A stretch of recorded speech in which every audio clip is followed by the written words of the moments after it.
साथियों, आप अपने परिवार एग्जामपुर को जरूर सब्सक्राइब करें। धन्यवाद।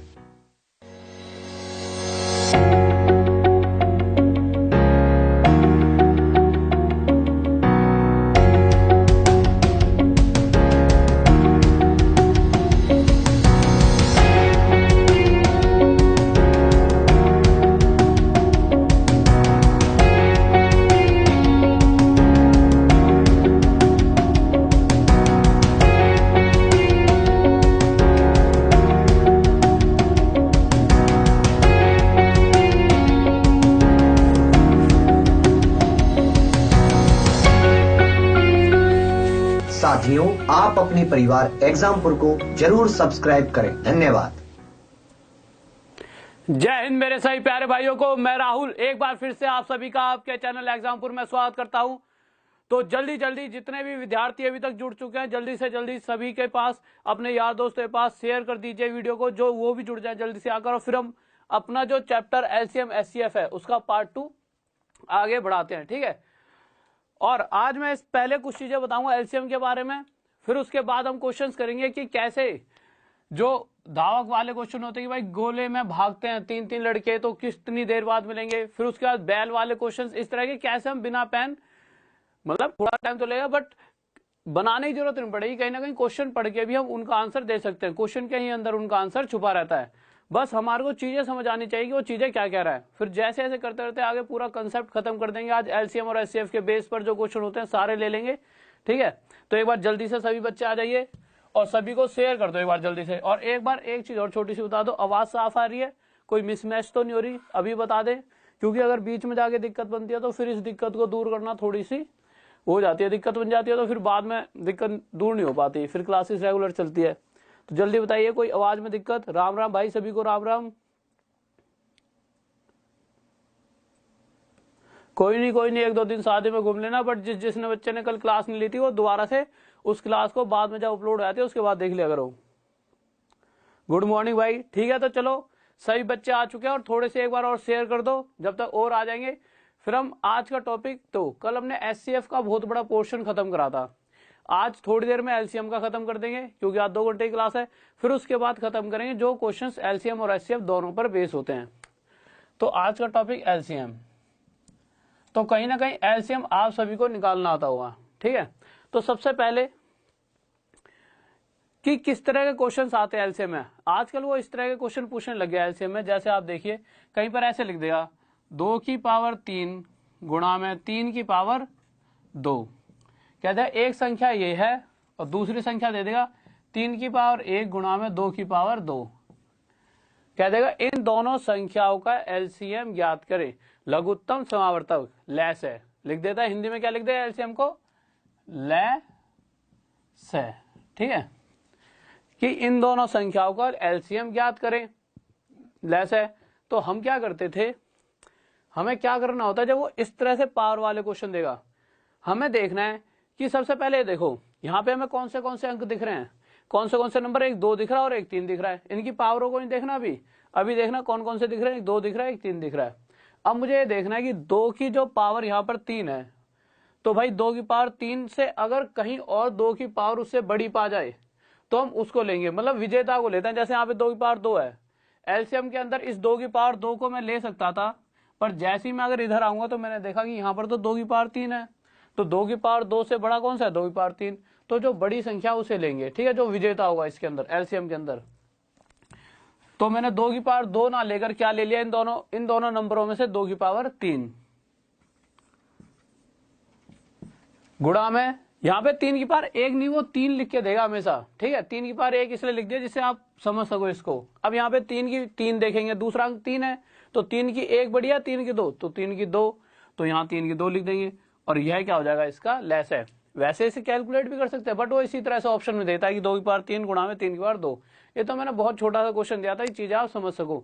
एक क्वेश्चन थोड़ा सा और आगे लेते हैं, फिर मैं इसका लेवल थोड़ा धीरे धीरे टफ करूंगा, फिर उसके बाद आगे जितने भी तरीकों के एलसीएम के क्वेश्चन बनते हैं सारे तरीके के क्वेश्चन करते रहेंगे, ठीक है। और जब तक बच्चे जुड़ जाएंगे तो फिर सर्कल वाले क्वेश्चन भी कर लेंगे। देखिए अब वो अगला क्वेश्चन किस तरह से दे देगा, जैसे उसने आपको ये क्वेश्चन दे दिया ऐसे 2 की पावर 4 गुणा में 5 की पावर 3 गुणा में 3 की पावर 2, और आपको बताना है जल्दी से इसमें कौन सा एलसीएम होगा। ठीक है, यहां दे देगा 2 की पावर 3 गुणा में 5 की पावर 4 गुणा में 3, और यहां लिख देगा आपका 3 की पावर 4 गुणा में 5 की पावर 2 गुणा में 2 की पावर 2। कह देगा इन तीनों में से ये बताइए लैसे क्या होगा। एक संख्या ये है, एक संख्या ये, एक संख्या ये, इन तीनों संख्याओं का लैसे ज्ञात करें, एलसीएम फाइंड करें। तो जल्दी से बताएं क्या एलसीएम होगा इनका। भाई सभी क्लासेस की थोड़ी सी रात में ऐसा होता है कि मैं जब जिस टाइम मेरी क्लास खत्म होती है उस टाइम तक बहुत से वो जो होते हैं ना, जो भाई बंधु होते हैं, जो पीडीएफ लगाने वाले होते हैं, आ नहीं पाते। मैक्सिमम सबके सब लोग 10 बजे आ पाते हैं। जब तक मैं कहीं ना कहीं निकल लेता हूँ, जहाँ पर मुझे नोट्स वोट्स बनाने होते हैं एकांत में। उसके बाद जब मैं आता हूँ तो उस वजह से मैं लेट आता हूँ, पर मैंने लगवा दिया कल की पीडीएफ भी, आप देखोगे ना तो अभी लगवा दिया, कल रात में लगवाई थी, 10-11 बजे करीब लगवाई थी। ठीक है, तो उसके लिए सॉरी, बट कोशिश करूंगा जल्दी लगवा दूंगा। ठीक है, तो इसका एलसीएम पूछेगा, तो एलसीएम क्या हुआ, हमने देखा यहाँ पे कौन कौन से दिख रहे हैं, 2 भी दिख रहा है, 3 भी दिख रहा है, 5 भी दिख रहा है। ठीक है, अब ये देखो कि यार 2 की पावर 4 क्या सबसे बड़ी है, तो आपने देखा 2 की पावर 4, हाँ बड़ी है। 2 की पावर 3 से तो बड़ी है ही, अभी तक 2 की पावर 4 बड़ी थी, और यहाँ 2 की पावर 2, तो हमें पता लगा 2 की पावर 4 इस वाली अंक में जो 2 की पावर 4 है यही सबसे बड़ा है। अब मैं आगे आया तो मैंने आगे देखा 5 की पावर 3, अगर 5 की पावर 3 से आगे 5 की पावर 4 या 5 की पावर 4, 5 कोई पावर नहीं पाई, मतलब यही सबसे बड़ी संख्या निकली 5 की, तो यही हमारा आंसर है। पर जैसे ही मैं आगे गया तो यहाँ 5 की पावर 4, तो हमें पता है 5 की 3 से 5 की 4 बड़ी होती है, तो अब हमारा कंसंट्रेशन इस पे होना चाहिए। आगे गए तो यहाँ 5 की पावर 2, भाई इससे भी बड़ा ये 5 की पावर 4, तो यहाँ पे आ जाएगा हमारा 5 की पावर 4 कि यहाँ पर ये विजेता है। ठीक है, फिर हम आगे आए तो मैंने देखा 3 की पावर 2, फिर यहाँ देखिए 3 की पावर 1, और यहाँ 3 की पावर 4। क्या 3 की पावर 2 बड़ी है या 3 की पावर 1 या 3 की पावर 4, तो 3 की पावर 4, तो गुणा में 3 की पावर 4, और यह क्या हो जाएगा हमारा एलसीएम, और ये हो जाता है हमारा आंसर। ठीक है, अब देखते हैं आगे कि वो क्वेश्चन के अंदर और क्या कर सकता है। अब वो आपको कंफ्यूज करने के लिए क्वेश्चन किस तरह से दे देगा, जैसे वो इस तरह से लिख देता क्वेश्चन को, किस तरह लिख देगा, ऐसे लिख देगा 4 की पावर 4 गुणा में 9 की पावर 2 गुणा में 3 की पावर 1 गुणा में 2 की पावर 2, ये लिख दिया पहला नंबर। फिर दूसरा लिख देगा 2 की पावर आप ले लीजिए 7 गुणा में 3 की पावर 4 ले लो। ठीक है, इस तरह लिख देगा और कह देगा कि इसका एलसीएम बताइए। तो एलसीएम क्या होगा, तो जल्दी से बताएं एलसीएम क्या आएगा, जल्दी से बताइए। गुड मॉर्निंग भाई, गुड मॉर्निंग। इसका एलसीएम बताएं जो 2 संख्या लिख के दिए हैं, जल्दी से एक बार।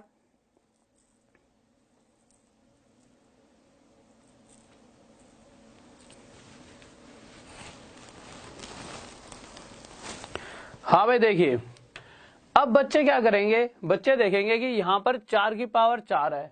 ठीक है, तो देखेंगे आगे तो 4 की पावर 4 कहीं है ही नहीं, तो कहीं ना कहीं ये 4 की पावर 4 ही सबसे बड़ा है, तो एक तो इसको लिख लेंगे। बहुत से बच्चे, मैं नहीं कह रहा सभी बच्चे लिखेंगे, कुछ बच्चे इसको इस तरह से सोचेंगे। फिर देखेंगे 9 की पावर 2 यहाँ पे आगे है ही नहीं इस वाली संख्या में, तो 9 की पावर 2 ले लेंगे। फिर इन दोनों में से इसी तरह से क्या सोचेंगे कि भाई यहाँ तो 3 की पावर 1 है और यहाँ 3 की पावर 4 है, तो इनमें से तो बड़ा कौन सा है, 3 की पावर 4, तो यहाँ 3 की 4 ले लेंगे। पर जो ये तरीका चल रहा है वो गलत है। क्यों गलत है, हमें क्या करना होता है एलसीएम लेते वक्त, अभी ये 4 की पावर 4 है, क्या ये 4 टूट सकता है, हाँ टूट सकता है, जितने ज्यादा से ज्यादा छोटे टुकड़ों में टूट सके इसे तोड़ लो। जब पहले हमने देखा था तो 2 था, 3 था और 5 इन संख्याओं की पावर थी, ये आगे नहीं टूट सकती थी, इसलिए इनसे हमें कोई दिक्कत नहीं हुई। बट अगर क्वेश्चन इस तरह से है 4 की पावर 4, 9 की पावर 2, मुझे पता है 4 टूट सकता है किसमें, 2 की पावर 2 में, तो 2 की पावर 2 की पावर ये हो गया 4, ये किसमें टूट सकता है, 3 की पावर 2 में, तो 3 की पावर 2 की पावर 2, ये हो गया 3 की पावर 1, और ये 2 की पावर 2 है ही। अब जब मैं इसे आगे सोल्व करूंगा तो मैं देखूंगा ये कितना हो जाएगा, 4 दूनी 8, तो ये हो गया 2 की पावर 8 मल्टीप्लाई ये 2 दूनी 4, 3 की पावर 4 मल्टीप्लाई 3 की 1 गुणा में 2 की पावर 2। अब हमें पता है कि यार अगर कहीं पर ऐसे लिखा हो, इस तरफ ध्यान देना, इसे छोड़ो एक सेकंड के लिए, अगर कहीं पर ऐसे लिखा हो कि 2 की पावर 2 और 2 की पावर 3 ऐसे लिखा है, तो मैं इसे क्या लिख सकता हूं, जब हम इन दोनों को ये भी लिख सकते हैं 2 की पावर और इन दोनों का जोड़ 5। इसी तरह कहीं पर अगर लिखा हो 2 की पावर 2 गुणा में 2 की पावर कुछ ना हो मतलब 1, तो इसे क्या लिख सकते हैं 2 की पावर 2 रेख 3। ऐसे ही अगर यहां लिखा है 2 की पावर 8 और 2 की पावर 2, तो इसको मैं क्या लिख सकता हूं 2 की पावर 8 और 2 10 मल्टीप्लाई इसे क्या लिख सकता हूं 3 की पावर 4 और 1 5। इस बात में किसी बच्चे को कोई डाउट जल्दी बताइए, कोई दिक्कत दिख नहीं रहा यहां तक? देखिए ये चीज समझ आ रही है? अगर नहीं आ रही तो ध्यान से फिर से बताना। अगर मैं कहीं लिख दूं 3 की पावर 1 गुणा में 3 की पावर 2, तो इसे आप क्या बोलोगे 3 की पावर 1 और 2 3। कहीं लिख दूं 3 की पावर 4 गुणा में 3 की पावर 3, इसे क्या बोलोगे 3 की पावर 4 और 3 7। इसी तरह से 3 की पावर 4 गुणा में 3 की पावर 1 कितना हो जाए 3 की पावर 5। इसीलिए मैंने क्या करा, इसको जो 2 की पावर 8 और 2 की पावर 2 है, इसको मैंने क्या लिख दिया 2 की पावर 8 और 2 10, और इसे 3 की 4 और 3 की 1 को 3 की पावर 5। इस वाली बात में डाउट किसी को? कोई दिक्कत नहीं है। फिर हम आगे आए तो मैंने आगे देखा, जब उस साइड क्या लिखा हुआ था, उस साइड मेरा लिखा हुआ था 2 की पावर 7 गुणा में 3 की पावर 4। इसके लिए हमने इसको तो लिख लिया डायरेक्ट, अब इसको मिटा देता हूं क्योंकि जगह नहीं बची है। तो मैंने देखा कि इस संख्या को हम 2 की छोटे से छोटे मतलब फैक्टर्स में तोड़ लेना है। अब 2 से तो 4 टूटे हैं तो 2 की पावर 10 गुणा में 3 की पावर 5। अब देखेंगे इसका एलसीएम क्या आएगा। और यह क्वेश्चन मैं इसलिए भी करा रहा हूं क्योंकि इस तरह के क्वेश्चन ही वो आजकल पूछ रहा है। सिंपल एलसीएम नहीं पूछता, अगर एलसीएम पूछेगा तो वो इस तरह का क्वेश्चन देगा। तो हमें वो चीज आनी चाहिए जो पेपर में आने वाली है, ना कि वो दो और चीजें तो सब कर ही रहे पर हमें तो पेपर पॉइंट ऑफ व्यू से चलना है। तो वो आजकल इस तरह क्वेश्चन देता है। तो हम आए आगे, हमने देखा कि 2 की पावर 10 बढ़िया 2 की पावर 7, तो 2 की पावर 10 तो या 2 की पावर 10 गुणा में अब कौन सी बढ़िया 3 की पावर 5 3 की 4 3 की 5। तो अब ये क्या हो गया हमारा एलसीएम, और ये क्या हो जाएगा हमारा आंसर। बहुत बढ़िया भाई, बहुत बढ़िया, ठीक है, ये चीज समझ आ गई। अब एलसीएम के एक तो इस तरह क्वेश्चन आते हैं, और जिस बच्चे को इस चीज में अगर कोई दिक्कत लग रही हो तो इसको एक बार जब वीडियो खत्म हो जाएगी तो दोबारा से देखना। ये चीज आपको एक दो बार देखोगे ना और खुद करोगे तो इन चीजों पे आपकी कमांड बन जाएगी। अब एलसीएम के और किस तरह के क्वेश्चन आते हैं, एक सिंपल क्वेश्चन दे देता है एलसीएम का। कैसे सिंपल सा, ऐसे दे देगा कि 3 4 6 9 12 18 दे देगा और दे देगा 72। कहेगा इन सभी संख्याओं का एलसीएम ज्ञात करें, लासा ज्ञात करें। ठीक है, तो आप एक सेकंड करिए।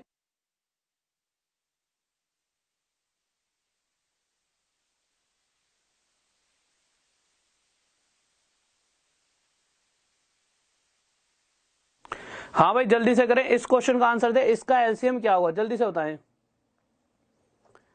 और पूरी वैल्यू के अंदर आंसर बताना है, कोई पावर में नहीं बताना, वैल्यू में आंसर बताना है। ठीक है, अगर पावर में दे रखी है संख्याएं तो पावर में आंसर बताना होता है, और अगर इस तरह से दे रखी है तो फिर कैसे बताते हैं, फिर पूरी पूरी कोई संख्या आएगी वह बतानी पड़ेगी। तो इसका एलसीएम बताइए जल्दी से क्या आएगा इन सभी संख्याओं का। देखिए या तो आपको क्या, या तो एक जो तरीका होता था इस तरह से हम सब बचपन से करते आ रहे हैं इस तरीके से, या तो आप इसे इस तरह से कर सकते हो, या फिर जब भी वो एलसीएम पूछेगा तो एलिमिनेशन मेथड लगाओ, मतलब जितना हट सके यहां से पोर्शन हटा दो। 1 2 3 4 5 6 7, इन 7 संख्याओं में से जो जो हट सकती हैं। हटने का मतलब क्या है, अब एक बार बताओ, इस 3 से आगे इनमें से कोई संख्या पूरी पूरी भाग हो रही है? हाँ, 3 से 6 पूरा भाग हो सकता है। तो मुझे पता है अगर 6 बनाए तो 3 दूनी 6, 3 और 2 को मिलाकर 6 बनाए, तो भाई यहाँ पर 3 है ही, तो इस 3 को यहाँ से हटा देंगे। ठीक है, तो जिस आगे वाली कोई संख्या अगर इससे पूरी तरह भाग हो रही है तो इसको यहाँ से हटा दिया। 4 से कोई संख्या भाग होती है 12, तो 4 भी हटा दिया। 6 से कोई भाग हो रही है 12, 6 भी हटा दिया। 9 से कोई भाग हो रही है 18, हटा दिया। ठीक है, 12 से कोई भाग हो रही है 72 भाग हो रही है, 12 6 72, 18 से 18 चौक 72, 18 हटा दिया, रह कितना है 72, और यही क्या गया हमारा आंसर। ऐसा नहीं है कि वो हर बार इतना आसान क्वेश्चन दे देगा, बट कभी कभी ऐसा क्वेश्चन दिखने को मिल जाता है। पेपर है वो सोचता है चलो थोड़ा सा ऐसा देखते हैं बच्चों को कितनी नॉलेज है, तो इस वजह से वो ऐसा क्वेश्चन बनाता है और बच्चा क्या करेगा, वही जो उसने चीजें सीखी होती हैं इस तरीके से वो इन्हें करने में लग जाता है। ऐसा नहीं है कंसेप्ट खराब है भाई, इससे हम सब ने करा है, बचपन में कहीं ना कहीं इसी तरह से तो हमने करी है सारी चीजें, तो चीज तो ये भी बढ़िया है। बट जब इस तरह का क्वेश्चन दिया कि हाँ एलिमिनेशन, हाँ जिसमें चीजें ज्यादा से ज्यादा हट सकती हैं उसमें जितना हट सके हटाओ, और जो फिर बच गया वो आंसर हो गया 72। अब ऐसा नहीं है हर बार 72 बच ही जाएगा अकेला ही, और भी कुछ बच सकता है। जैसे नेक्स्ट क्वेश्चन लेते हैं, जैसे नेक्स्ट क्वेश्चन अगर उसने दे दिया हमारे को, दे दे हमारे को क्या दे दे, 8 9 48 24, हाँ ठीक है,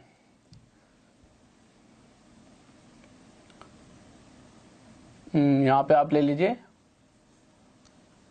72 ले लो, चलो ठीक है। तो देखते हैं, अब कहेगा कि इसका एलसीएम बताइए।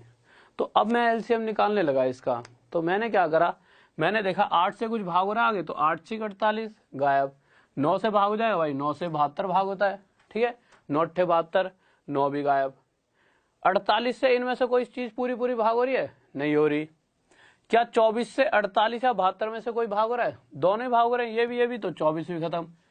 अब यहाँ पर 48 और 72 ये दोनों रह गए, अब इनके हिसाब से हमें क्या निकालना पड़ेगा, लासा। अब या तो आपके पास दो तरीके हैं, एक या तो आप इसे ऐसे ऐसे करके जैसे हम करते थे जो स्कूल वगैरह में इस तरह सॉल्व कर सकते हो, या फिर हम इसे कैसे सॉल्व कर सकते हैं, या फिर हमारे पास एक दूसरा तरीका है। दूसरा तरीका क्या है, जो अभी अभी थोड़ी देर पहले हमने सीखा था, इसे छोटे से छोटे फैक्टर्स में तोड़ लो। छोटे से छोटे फैक्टर में जब आप इसे तोड़ोगे तो ये टूटेगा 9 8 72, और इसको तोड़ेंगे तो ये किसमें तोड़ेगा, हमारा ये टूट जाएगा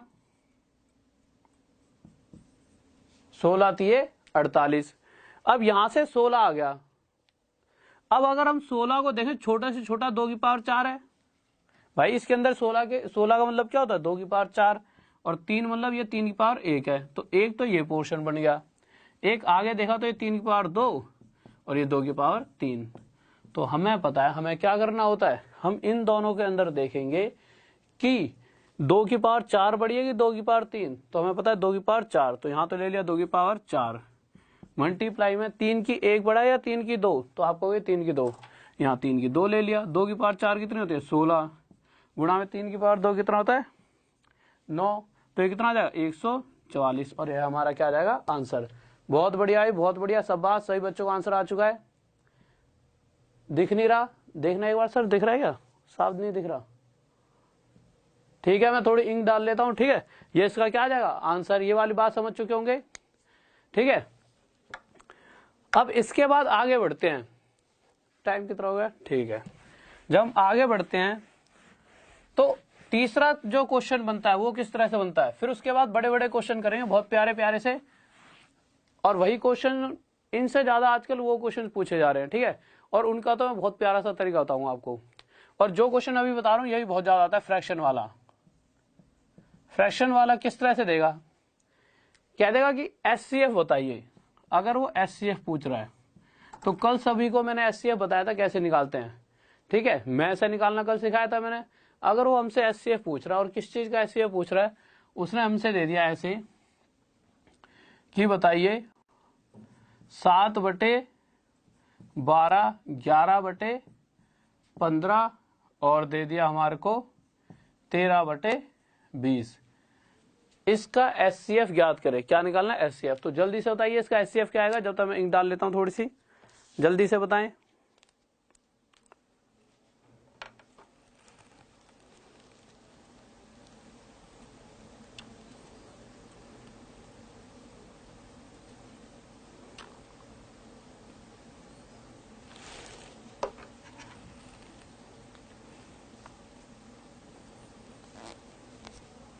हाँ भाई देखिए, कह रहा है इसका एचसीएफ बताइए।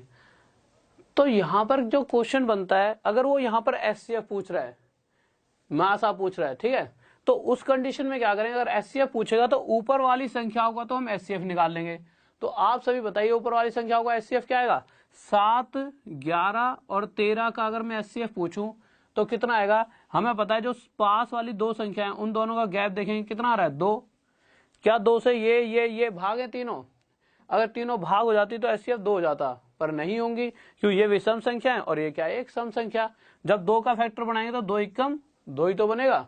तो हमें यहां से पता लगा कि अब जो इसका अगला फैक्टर है उससे चेक करें तो 1 से तो सभी भाग हैं, तो यहां से ये पता लग गया 7, 11 और 13 का एचसीएफ कितना आने वाला है 1। अब एलसीएम की अगर एचसीएफ पूछा तो ऊपर वाली संख्याओं का एचसीएफ और नीचे वाली संख्याओं का क्या लेने वाले हम, एलसीएम लेने वाले हैं। तो इसका मतलब हम किन किन संख्याओं का एलसीएम लेंगे, तो हम एलसीएम लेंगे 12, 15 और 20 का, नीचे वाली संख्याओं का 12, 15 और 20 का। और जब इनका एलसीएम लेंगे तो हमारा एलसीएम कितना आ जाएगा 60। ये बताऊं 60 कैसे आया, चलो एक बार समझा देता हूं कैसे आया 60, ठीक है। एलसीएम अगर किसी वैसे बच्चे आप सब सीख चुके होंगे कैसे आता है एलसीएम। देखिए आपको जब छोटी कम संख्या दे रखी हो ना तो एक चीज और सिखाता हूं 2 की कोई पावर, या फिर आप पूरे वैसे चलिए 4 तिये 12, तो ये 2 की पावर 2 गुणा में 3 की पावर 1 लिख सकता हूं। यहाँ पे से 5 तिये 15 और यहाँ इसे 5 चौक 20, मतलब 2 की पावर 2। आप इसे इस तरह भी समझ सकते हैं। और एक कंसेप्ट समझा देता हूं, ये देखना है आपको कि ये 5 तिये 15, क्या 5 के बाद 5 का अगर पावर दोगी 25 या 125, तो 5 के अलावा यहाँ पे 25 कहीं दिख रहा है नहीं, तो सिर्फ इसका मतलब एक संख्या तो 5 आ गई। अब ये 4 तिये 12 है, 2 की पावर या तो 2 होगा, 2 दूनी 4 हो सकता है, 4 दूनी 8, तो यहाँ पे आ गया 4 तिये 12। 4 के अलावा कहीं 8 दिख रहा है नहीं, 2 दिखे उससे कोई मतलब नहीं है, तो एक संख्या 4 आ जाएगी। और जब आगे बढ़े तो 3 चौक 12, इसमें 3 भी तो है 12 के अंदर, तो यहाँ पे 3 है, 3 पंजे 15, यहाँ पे 3 है, 3 से बड़ी 9 तो नहीं है भाई, पावर ही तो इंक्रीज होंगी, तो एक 3 आ गया। डायरेक्ट ऐसे भी ले सकते हो आप कि 5 चौक 20 तिये 60, एलसीएम कितना आ जाएगा 60। तो हमारा इसका एचसीएफ आ गया 1/60। इस बात में किसी बच्चे को डाउट जल्दी से बताएं।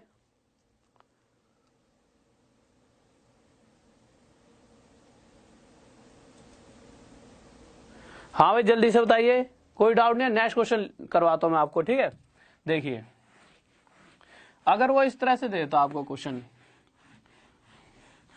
अगर वो आपको एचसीएफ की जगह क्या पूछ लेता, एचसीएफ की जगह एलसीएम पूछ लेता, या फिर एक एचसीएफ और निकालिए आप, अगर वो दे देता आपको 21 बटे में,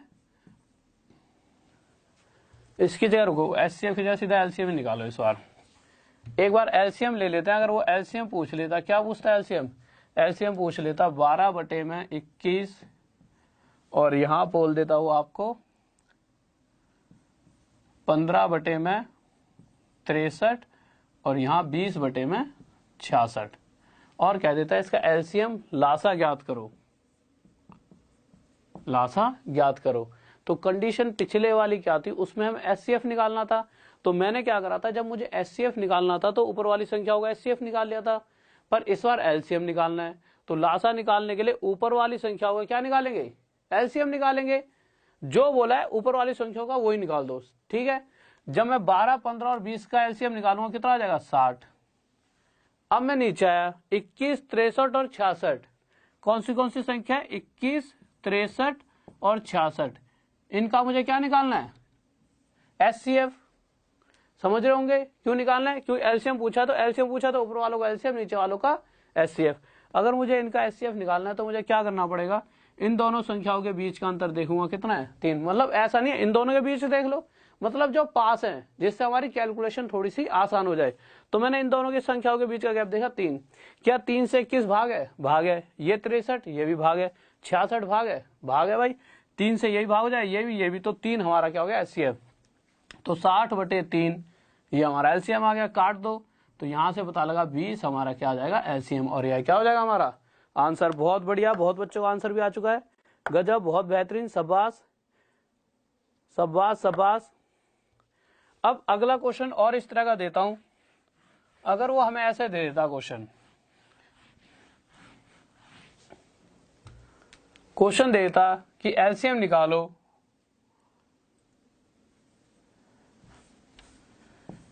4 बटे 3, 6 बटे 5 और इस तरह लिख देता, कह रहा कि इसका एलसीएम निकालो, तो एलसीएम निकालने का मतलब क्या है, नीचे वाली संख्याओं का एचसीएफ, और हमें पता है 3, 5 और 7 का एचसीएफ कितना आएगा। कैसे निकालते थे एचसीएफ? एचसीएफ के लिए या तो इन दोनों संख्याओं के बीच या इन दोनों के बीच का गैप देखेंगे। गैप दोनों का कितना है, 2। क्या 2 से ये भाग है? नहीं है। तो इसका फैक्टर बनाएंगे तो 2 ही कम 2 ही बन पाएगा सिर्फ। तो इस 1 से तीनों ही भाग है, तो एचसीएफ तो 3, 5, 7 का कितना आ जाएगा, 1। ये तो छोटी संख्या है, बड़ी संख्या निकालने के लिए देखा जाता है। ठीक है, अब मैंने देखा कि 4, 6 और 12 का एलसीएम क्या आ जाएगा। 4 से 12 भाग है, 6 से 12 भाग है, तो सीधा डायरेक्ट 12 आ गया। तो 12/1 एलसीएम आ गया हमारा 12। ये वाली बात समझ आ गई। तो अब हम पहला क्वेश्चन लेते हैं। ये चीज अगर आपको समझ आ गई होंगी तो आगे जो क्वेश्चन हैं वो बहुत आराम से आपको जल्दी से समझ आएंगे। तो पहला क्वेश्चन लगा दीजिए सर। बहुत ही प्यारा सा क्वेश्चन है। पहले मैं उसे पूरे वे से समझाऊंगा आपको। पहला क्वेश्चन लग चुका है, पहले पूरे वे से समझाऊंगा, फिर उसके बाद बताऊंगा कि किस तरीके से इसे ट्रिक से हम सोल्व कर सकते हैं।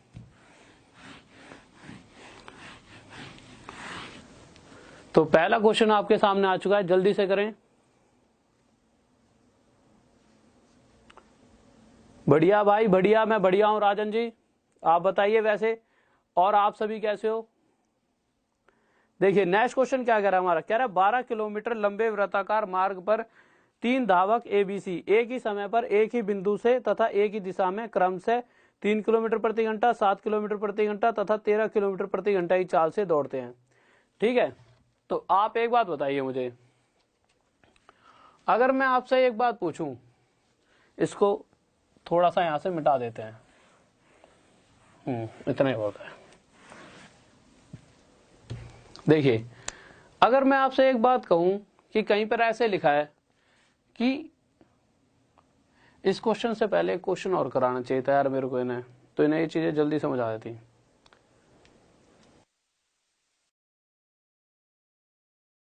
आ जाओ, देखिए अगर कहीं पर ऐसे लिखा है 3 घंटे, 4 घंटे और ऐसे लिख दिया आगे 12 घंटे,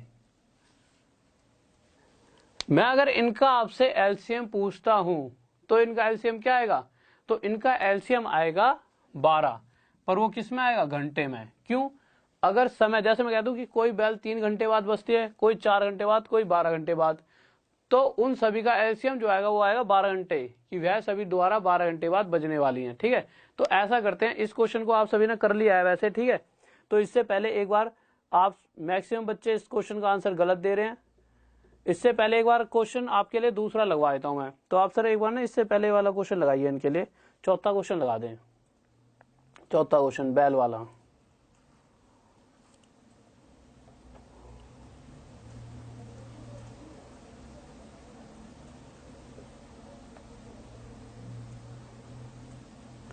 हाँ भाई देखिए चौथा क्वेश्चन लगवा दिया पहले, क्योंकि मुझे लगता है कि आप अगर इस क्वेश्चन को पहले करेंगे तो इन चीजों को ज्यादा अच्छी तरह सीख पाएंगे। फिर उस क्वेश्चन को मैं आपको बताऊं कैसे सिर्फ पढ़कर हम उस क्वेश्चन का आंसर दे सकते हैं। तो देखिए जो ये वाला क्वेश्चन लगा दिया मैंने, पहले एक बार इसको कर लेते हैं बैल वालों को, फिर सर्कल वाले क्वेश्चन पर आएंगे। क्वेश्चन क्या कह रहा है इसमें, कह रहा है एक मंदिर में 4 घंटी लगी हुई हैं, घंटे नहीं है ये, घंटी लिख लेना, लैंग्वेज सही बन जाएगी। कह रहा है एक मंदिर में 4 घंटी लगी हुई हैं, जहां पर घंटे लिखा है उसकी जगह घंटी लिख लेना। ठीक है, आगे कह रहा है जो क्रम से 4 घंटे, 6 घंटे, 3 घंटे और 12 घंटे बाद बजती हैं। तो ये कहना चाहता है कि जो घंटियां हैं जैसे ही मैं उन्हें अभी बजाऊं एक बार, तो अब एक साथ बजाई, उसके बाद एक बजेगी 4 घंटे बाद, एक बजेगी 6 घंटे बाद, एक 3 घंटे बाद, एक 12 घंटे बाद, 4, 6, 3 और 12 घंटे बाद वो दोबारा बजते रहेंगी। तो कह रहा है कि अगर ये सभी एक बार अभी बजा दी जाएं तो अगली बार एक साथ कब बजेंगी। तो मैंने क्या करा, जब भी ऐसी कंडीशन आए कि सब दोबारा कब बजेंगी, इनका क्या निकाल लेंगे, एलसीएम। तो जब मैं इनका एलसीएम निकालूंगा तो 4 से 12 जा रहा है, 6 से भी जा रहा है, 3 से भी जा रहा है, तो सीधा 12 ही क्या आ गया मेरा एलसीएम की। 12 घंटे बाद ये दोबारा बजने वाली हैं। और एक बात बताइए, 4 घंटे या 6 घंटे, 3 घंटे, 12 घंटे, ये समय था ना, अगर हमें समय दे रखा है तो हमारा एलसीएम भी हमेशा क्या आएगा, समय ही आएगा। इसीलिए हमारे जो ये 12 घंटे है वो समय में आया है कि 12 घंटे बाद ये दोबारा एक साथ बजेंगी। अगला क्वेश्चन लगाते हैं, जल्दी से आंसर देना। इन चीजों को समझोगे तो आपको सर्कल वाला क्वेश्चन भी बहुत जल्दी समझ आने वाला है। नेक्स्ट क्वेश्चन लगाइए सर एक बार। और जल्दी से आप सभी बच्चे को नेक्स्ट क्वेश्चन का आंसर देना है, जल्दी से, और गलत नहीं करना, आराम से करना, कोई दिक्कत नहीं है। सिंपल क्या है, जब भी वो कहेगा कि 1-7 बजी, उसके कुछ घंटे बाद 1 बज जाएगी, भाई पहली 4 घंटे बाद बज जाएगी, दूसरी 2 घंटे बाद, इस तरह से वो टाइम दे देगा। तो कहेगा अगर अभी 1-7 बजे तो कितने घंटे बाद, तो एलसीएम निकाल लो, तो जो आएगा एलसीएम वही क्या होगा कि इतने घंटे बाद दोबारा हो जाएंगे। जैसे दूसरा क्वेश्चन है, उसमें कह रहा है कि 2, 3, 4, 6 घंटे बाद, एक बार अगर मैं अभी बजा दूं तो 2, 3, 4, 6, पहली हर 2 घंटे बाद बजेगी, दूसरी हर 3 घंटे बाद, तीसरी हर 4 और चौथी हर 6 घंटे बाद बजते रहेंगी। तो एक साथ अगर अभी बजाएंगे तो एक साथ ऐसा कितने घंटे बाद ऐसी कंडीशन आएगी जब ये एक साथ फिर से बजाएंगे। तो एलसीएम निकाल दो, तो मुझे पता है 2 से 4 कट जाए, 2 हट गया, यहाँ से 3 से 6 हट जाए, 3 हट गया, और 4 और 6 का एलसीएम क्या आ जाएगा 12। इसका मतलब अगले 12 घंटे बाद ये दोबारा चारों एक साथ बजने वाली हैं। तो ये हमारा क्या गया आंसर। और घंटों में क्यों आया है, क्योंकि अगर इन संख्याएं ये घंटे दे रखी हैं, तो अगर समय दे रखा है तो एलसीएम भी हमेशा क्या आता है समय। नेक्स्ट क्वेश्चन लगाइए सर जल्दी से। फिर नेक्स्ट क्वेश्चन करने के बाद फिर दोबारा चलेंगे अपने उन्हीं सर्कल वालों क्वेश्चन पे, उन्हें आप फिर ढंग से समझ पाओगे कि उन क्वेश्चनों को कैसे हमें जल्दी से जल्दी करना है। आपकी कल की क्लासेस की पीडीएफ लग चुकी हैं, अगर आप चेक करोगे, रात में थोड़ी लेट लगाई थी मैंने, 10-11 बजे के करीब, ठीक है, तो उनकी क्लासेस की पीडीएफ लग चुकी हैं। और एक बार पहले तो इस चैप्टर को खत्म कर लेते हैं, ठीक है, फिर मुझे कुछ बातें करनी है, क्योंकि मुझे ऐसा लगता है आपका मैक्सिमम सिलेबस खत्म हो चुका है। तो अब आपके लिए प्रैक्टिस सेट बनाने की मुझे जरूरत है, क्योंकि प्रैक्टिस सेट ही बहुत जरूरी होते हैं किसी भी एग्जाम में अच्छे मार्क्स लाने के लिए, ठीक है। तो पहले एक बार आपने सब जो पहले से बिल्कुल जुड़ा हुआ है बच्चा, कुछ बच्चे कह रहे थे कल परसों में कि सर वो वाला चैप्टर कराइए, पता नहीं कौन सा चैप्टर बोला था, मैं भूल रहा हूँ, और जबकि मैंने सारे चैप्टर मैक्सिमम करा दिए हैं। तो देखिए अगले क्वेश्चन में कह रहा है कि 2, 3, 4, 6 घंटे बाद बजती हैं, 4 घंटी लगी हैं और 2, 3, 4, 6 घंटे बाद वो दोबारा बजती हैं। तो आप एक बार बताइए, पहली हर 2 घंटे बाद बजेगी, दूसरी हर 3, तीसरी हर 4 और चौथी हर 6 घंटे बाद दोबारा बजते रहेंगी। अगर मैं आपसे पूछूं कि मैंने एक ही अभी बजा दी, तो अगली बार कितने घंटे बाद बजेंगी, तो अगली बार ये 12 घंटे बाद एक साथ बजेंगी। अगर ये 12 घंटे बाद बजी, जैसे मैंने अभी एक बार बजा दी, तो अगले 12 घंटे बाद फिर बज गई, तो ऐसे ऐसे ये 60 घंटों में कितनी बार बजेंगी। तो बच्चा कहेगा कि 60 घंटों में ये 12 पंजे 5 बार बजेंगी। ऑप्शन में पहला ऑप्शन भी 5 हुआ, क्या ये आंसर सही है 5 हमारा। कुछ बच्चों ने आंसर 5 दिया और कुछ बच्चों ने 6 दिया है। क्या ये 6 आंसर क्यों दे रहे हैं, शायद ये भी तो आंसर हो सकता है। अब आप देखिए आंसर क्या है। मैक्सिमम बच्चे जो शुरुआत में पहली बार इस क्वेश्चन को करते हैं वो आंसर 5 ही देते हैं। पर आप एक बात बताइए, वो कह रहा है 60 घंटों के अंतराल में, मतलब 60 घंटे अगर मैंने घड़ी की मैंने जैसी लगाई सुई, तो मैंने भाई टक टाइम शुरू हो गया, टाइम शुरू होते ही एक बार बजेंगी। भाई जैसे टाइम शुरू हुआ गेम शुरू हुई, गेम शुरू होते ही क्या हुआ, सबसे पहले एक बार इन्हें बजा देंगे। जैसे टाइम शुरू हुआ एक साथ तीनों चारों बजी, फिर अगले 12 घंटे बाद फिर बजी, अगले 12 घंटे बाद फिर बजी। तो मैंने देखा एक बार तो ये शुरुआत में बन जाएगी, फिर उसके बाद अगले 12 घंटे बाद फिर एक बार बजेंगी, फिर अगले 12 घंटे बाद फिर एक बार बजेंगी, फिर अगले 12 घंटे बाद फिर एक बार, फिर ऐसे अगले 12 घंटे बाद फिर एक बार, और फिर अगले 12 घंटे बाद एक बार और बजेंगी। तो मैंने यहाँ पर देखा तो 1, 2, 3, 4, 5 बार तो ये वैसे बजे, और एक बार शुरुआत में, तभी तो भाई यहाँ से लेके यहाँ तो पूरे 60 घंटे होंगे। तो कितने बार बजेंगी, 6 बार। तो ये हमारा 6 क्या होगा आंसर। एक बार सर क्वेश्चन थोड़ा साइड हटा दो, मुझे ऐसा लग रहा है क्वेश्चन दिख नहीं रहा आंसर, और क्वेश्चन का साइज थोड़ा सा छोटा रखिए, ठीक है, उस साइड में देखिए आप। तो यहाँ पे आंसर क्या जाएगा 6 बार। किसी को गलती जल्दी से बताएं, किसी को दिक्कत इस क्वेश्चन के अंदर। बहुत बढ़िया भाई, बहुत बढ़िया, शाबाश। अब एक बार फिर से सर पहला क्वेश्चन लगा दीजिए आप, ठीक है, जिससे ये चीजें आपको क्लियर हो जाएंगी बच्चों को सभी की पहला क्वेश्चन किस तरह से होगा। आप ये चीज यहाँ पे समझ चुके होंगे कि अगर ये संख्याएं जो अगर समय था ये 2 घंटे 3 घंटे, तो एलसीएम भी हमारा समय ही आ रहा था। तो अब फिर से पहला क्वेश्चन लेते हैं और ध्यान से करना कि इस क्वेश्चन को किस तरह से करेंगे। तो जल्दी से बताएं पहला क्वेश्चन दोबारा से। तो आप एक चीज देखिए,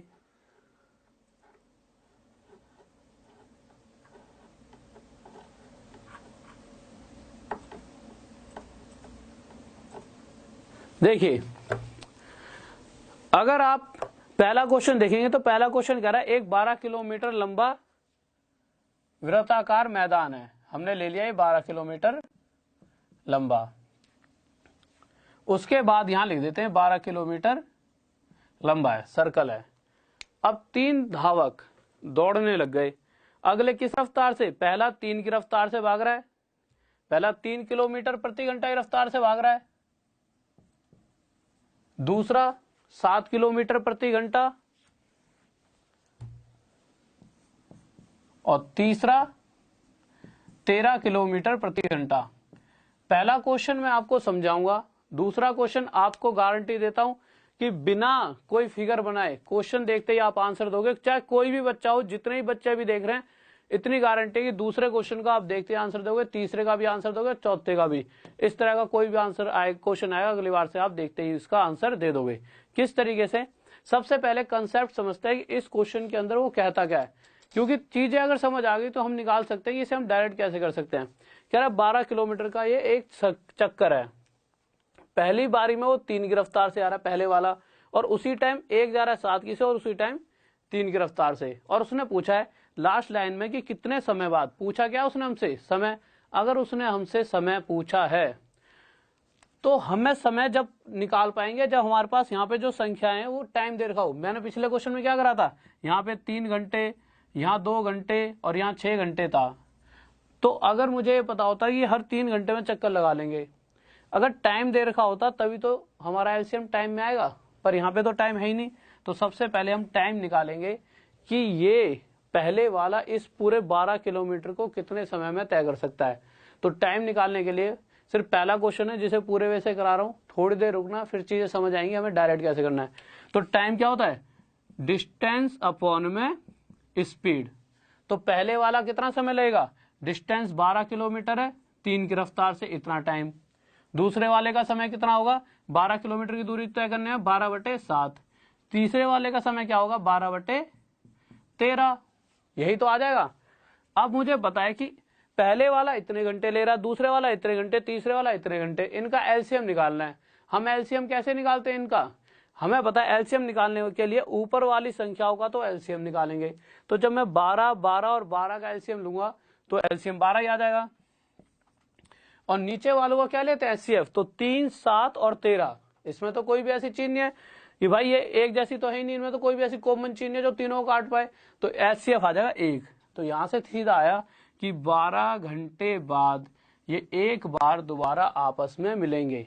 अब इसमें जो समझने वाली बात है वो क्या है, जब भी ये क्वेश्चन आएगा आपको डायरेक्ट करना क्या है, हर बार जितना किलोमीटर का चक्कर होगा उसको सीधा डायरेक्ट ऊपर लिख देना, और नीचे क्वेश्चन के अंदर देखना कि आपको पहले वाले की स्पीड कितनी है, दूसरे की स्पीड कितनी है, तीसरे की, जो तीनों व्यक्तियों की स्पीड होगी उसका एचसीएफ निकाल लेना। और एचसीएफ मुझे निकालना आता है कि अगर सीधा मुझे 3, 7 और 13 का एचसीएफ निकालना हो तो मुझे पता है कि इनमें गैप देखूं, सबसे कम गैप इन दोनों के बीच में कितने का?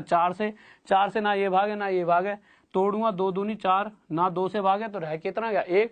तो एचसीएफ 1 आ गया, वो नीचे रख देंगे और यही हमारा क्या आ जाएगा कि 12 घंटे बाद ये तीनों आपस में मिलेंगे। तो चीजें समझ आएगी। करना क्या है, जितने किलोमीटर का चक्कर है वो ऊपर, और जितनी जो उनकी रफ्तार है तीनों की, उन तीनों की रफ्तार का एचसीएफ वो नीचे, और वही हमारा आंसर। नेक्स्ट क्वेश्चन देखिए, अब जल्दी से करना। नेक्स्ट क्वेश्चन लगा दीजिए सर एक बार।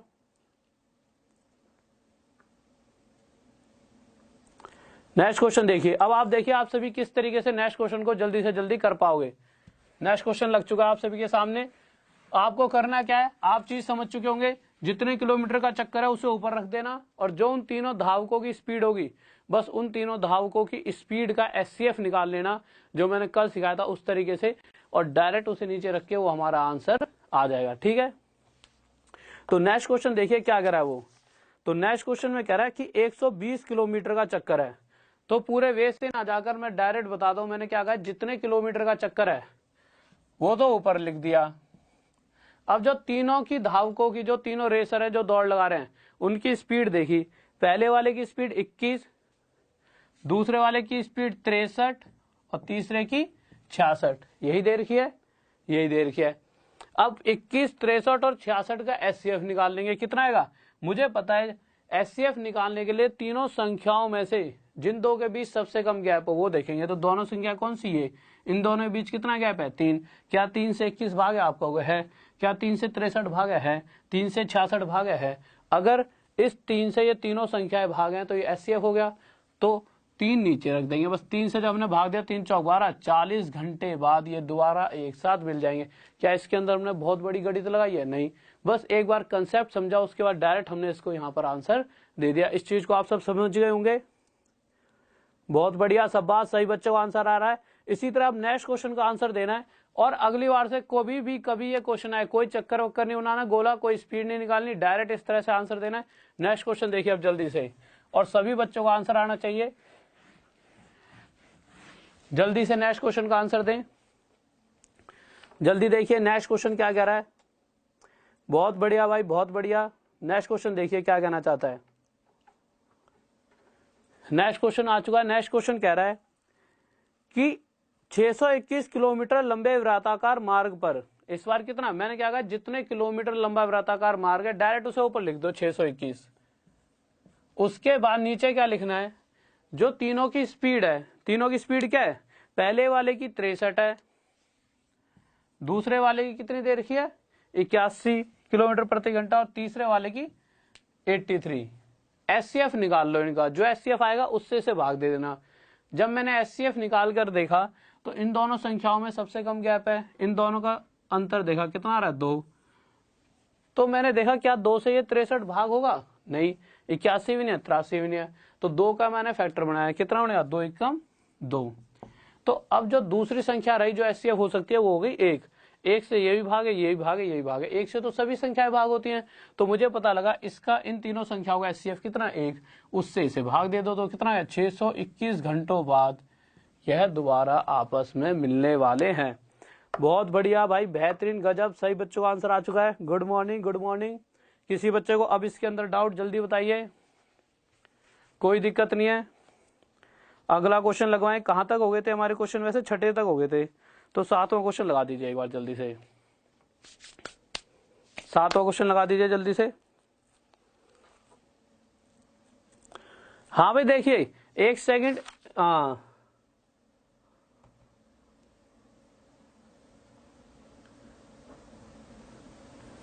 दो, मैंने, कोई बच्चा कह रहा है कि मैंने ज्योमेट्री नहीं कराई, तो एक सेकंड पहले तो आप सभी के लिए मैंने आपको सभी चैप्टर्स करा दिए हैं। जो नए बच्चे हैं शायद उन्हें ना पता हो, जो शुरू से जुड़े हुए हैं उन्हें ये पता होगा कि अगर आप मेरे पहले चैप्टर से लेकर आखिरी चैप्टर देखोगे, मैंने दोनों पोर्शन मिलाकर किस किस में कराए थे, एएलपी सीबीटी 2। अब तो ये एक ही क्लास चल रही है दोनों की, मैंने इस तरह से क्लासेस आपकी करा रखी है। जब आप जाओगे प्ले लिस्ट में तो वहां पर देखना, आरपीएफ वाली एक प्ले लिस्ट बनी होगी मेरी, ठीक है, आरपीएफ वाली प्ले लिस्ट, और एक बनी होगी एएलपी सीबीटी 2 वाली प्लेलिस्ट। जब आप इन दोनों प्लेलिस्ट के अंदर अपना सिलेबस चेक करोगे, एक बार सर क्वेश्चन हटा दीजिए, ठीक है, तो सभी बच्चे एक बार सुन ले कि आरपीएफ और एएलपी सीबीटी 2 इसकी 2 प्लेलिस्ट बनी हुई है। इन सभी के अंदर जब आप चैप्टर देखोगे तो ज्योमेट्री भी हो रखी है, मेंसुरेशन भी करवा दिया मैंने। मेंसुरेशन में तो बहुत टाइम लिया था, ज्योमेट्री में भी बहुत ही ज्यादा टाइम लिया था। आपकी एलजेब्रा भी कराई है मैंने, सारे क्वेश्चन कराए थे एलजेब्रा के भी, ट्रिग्नोमेट्री भी कराई थी आपकी मैंने, हाइट एंड डिस्टेंस भी करा दिया मैंने आपकी। तो इसलिए एक बार आरपीएफ वाले प्लेलिस्ट में जितनी भी वीडियो पड़ी हैं, 61 वीडियो आरपीएफ की, आरपीएफ वाले में पड़ी हैं, एएलपी सीबीटी 2 वाले में पड़ी हैं बहुत सारी, कम से कम 25-30 वीडियो वहां पड़ी होंगी। तो जब आप उन सभी को देखोगे तो आपको पता लगेगा कि हाँ मैक्सिमम क्या सारा ही सिलेबस खत्म हो गया। सिर्फ आपका एक चैप्टर जो ये आज चल रहा है, जो आज खत्म करवा दूंगा मैं आपका, एलसीएम एचसीएफ, बस यही आपका एक चैप्टर रह गया था। बट हाँ अब ये सारी चीजें खत्म हो गई हैं, बट अब मैं क्या करूं, इन सभी में से कुछ चीजें उठाकर, वैसे मैं चाहता हूं पहले प्रैक्टिस सेट लगवाऊं, क्योंकि प्रैक्टिस सेट से ही आपके नंबर ज्यादा बढ़ेंगे। चैप्टर तो बस इनको रिवाइज करते रहो, फिर इन चैप्टर्स के बेसिस पर कुछ अच्छे क्वेश्चन ले लूंगा बड़े बड़े लेवल के। पहले इन सभी का एक बार रिवाइज करें ढंग से, आज कहीं ना कहीं आपका सिलेबस खत्म हो जाएगा। आपको लग रहा होगा कुछ बच्चों यार ये चैप्टर नहीं करा, तो आप ढूंढोगे तो आपको सभी चैप्टर मिल जाएंगे। और तब भी ना मिले तो आप ये लिखकर डाल के देखना, राहुल सर ज्योमेट्री और राहुल सर ट्रिग्नोमेट्री मेंसुरेशन, तो वहां आपको जब आप सर्च करोगे तो ये चीज आ जाएंगी। ठीक है, तो देखिए यार क्वेश्चन लगा दीजिए सर दोबारा से।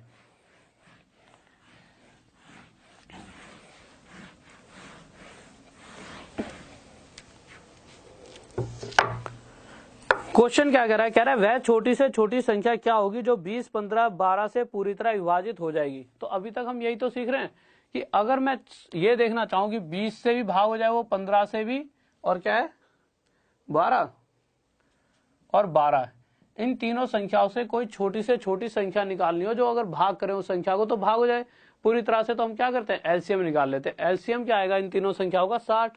तो मुझे पता लग जाएगा वह संख्या 60 है जो 20 से भी पूरी तरह भाग होगी, 15 से भी और 12 से भी। 60 से छोटी कोई ऐसी संख्या ही नहीं है जो तीनों से पूरी तरह विभाजित हो जाए। तो ये हमारा क्या आ जाएगा आंसर। तो डायरेक्ट हमें क्या निकालना होगा जब भी ऐसा क्वेश्चन आएगा एलसीएम। नेक्स्ट क्वेश्चन लेते हैं जल्दी से। नेक्स्ट क्वेश्चन लगाइए सर। बहुत बढ़िया भाई, बहुत बढ़िया।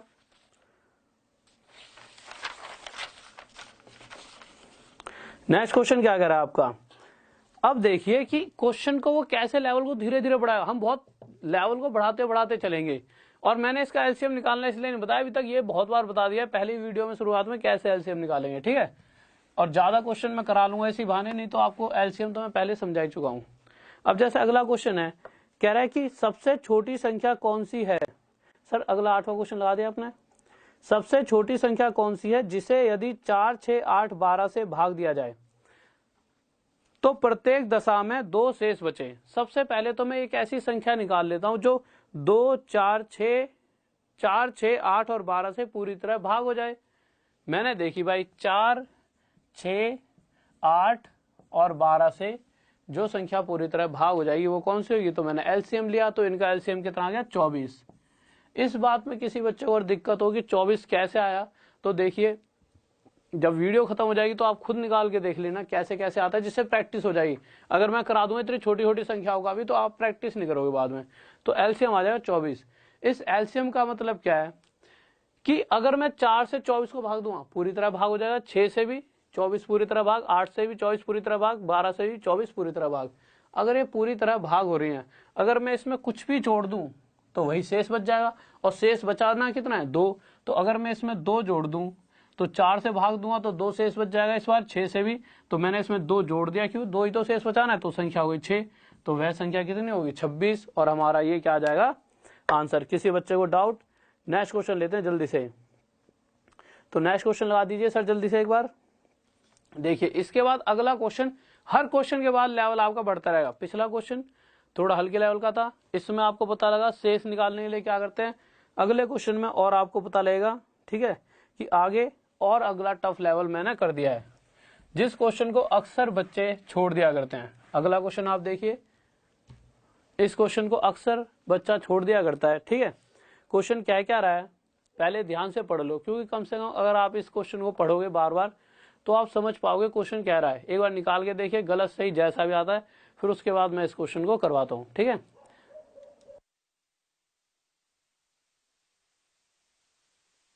देखिए क्वेश्चन कह रहा है कि वह छोटी से छोटी संख्या कौन सी है जिसे क्रम से 2, 3, 4, 5, 6 में किसी से विभाजित किया जाए तो एक शेष बचे परंतु 7 से पूरी तरह विभाजित हो।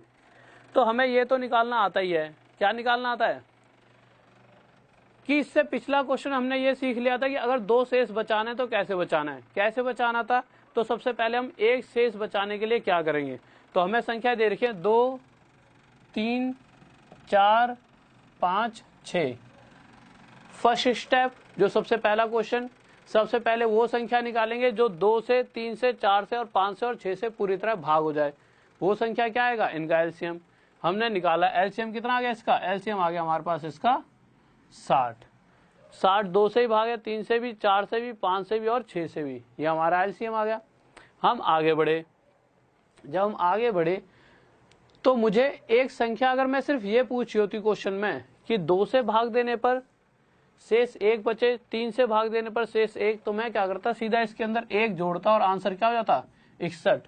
पर क्वेश्चन कह रहा है जो ये संख्या मिलेगी वह 7 से पूरी तरह विभाजित भी होगी। क्या ये 61 7 से पूरी तरह भाग होगा? नहीं। तो क्या ये हमारा आंसर होगा? आप कहोगे नहीं, 61 तो हमारा आंसर हो ही नहीं सकता। तो हम अब इसके अंदर क्या करने वाले हैं, हम क्या करेंगे, देखिए सबसे पहले आप मुझे एक बात बताइए, ये जो एलसीएम 60 आया है, अगर मैं कहूँ 60 क्या 2 से भागे, आप कहोगे है, 3 से भी है, 4 से भी, 5 से भी, 6 से भी। अगर इस 60 के साथ यहाँ मैं 1 की गुणा कर दूं, 1 की 2 की ले लेते हैं, चलो 1 की तो फर्क ही नहीं पड़ेगा, 2 की गुणा कर दूं तो क्या इन सभी से ये भाग होगा? तब भी भाग होगा। 3 की गुणा कर दूं तब भी ये इन सभी से भाग होगा, क्योंकि 60 भाग हो रहा है तो पूरी पूरी संख्या ही भाग होगी।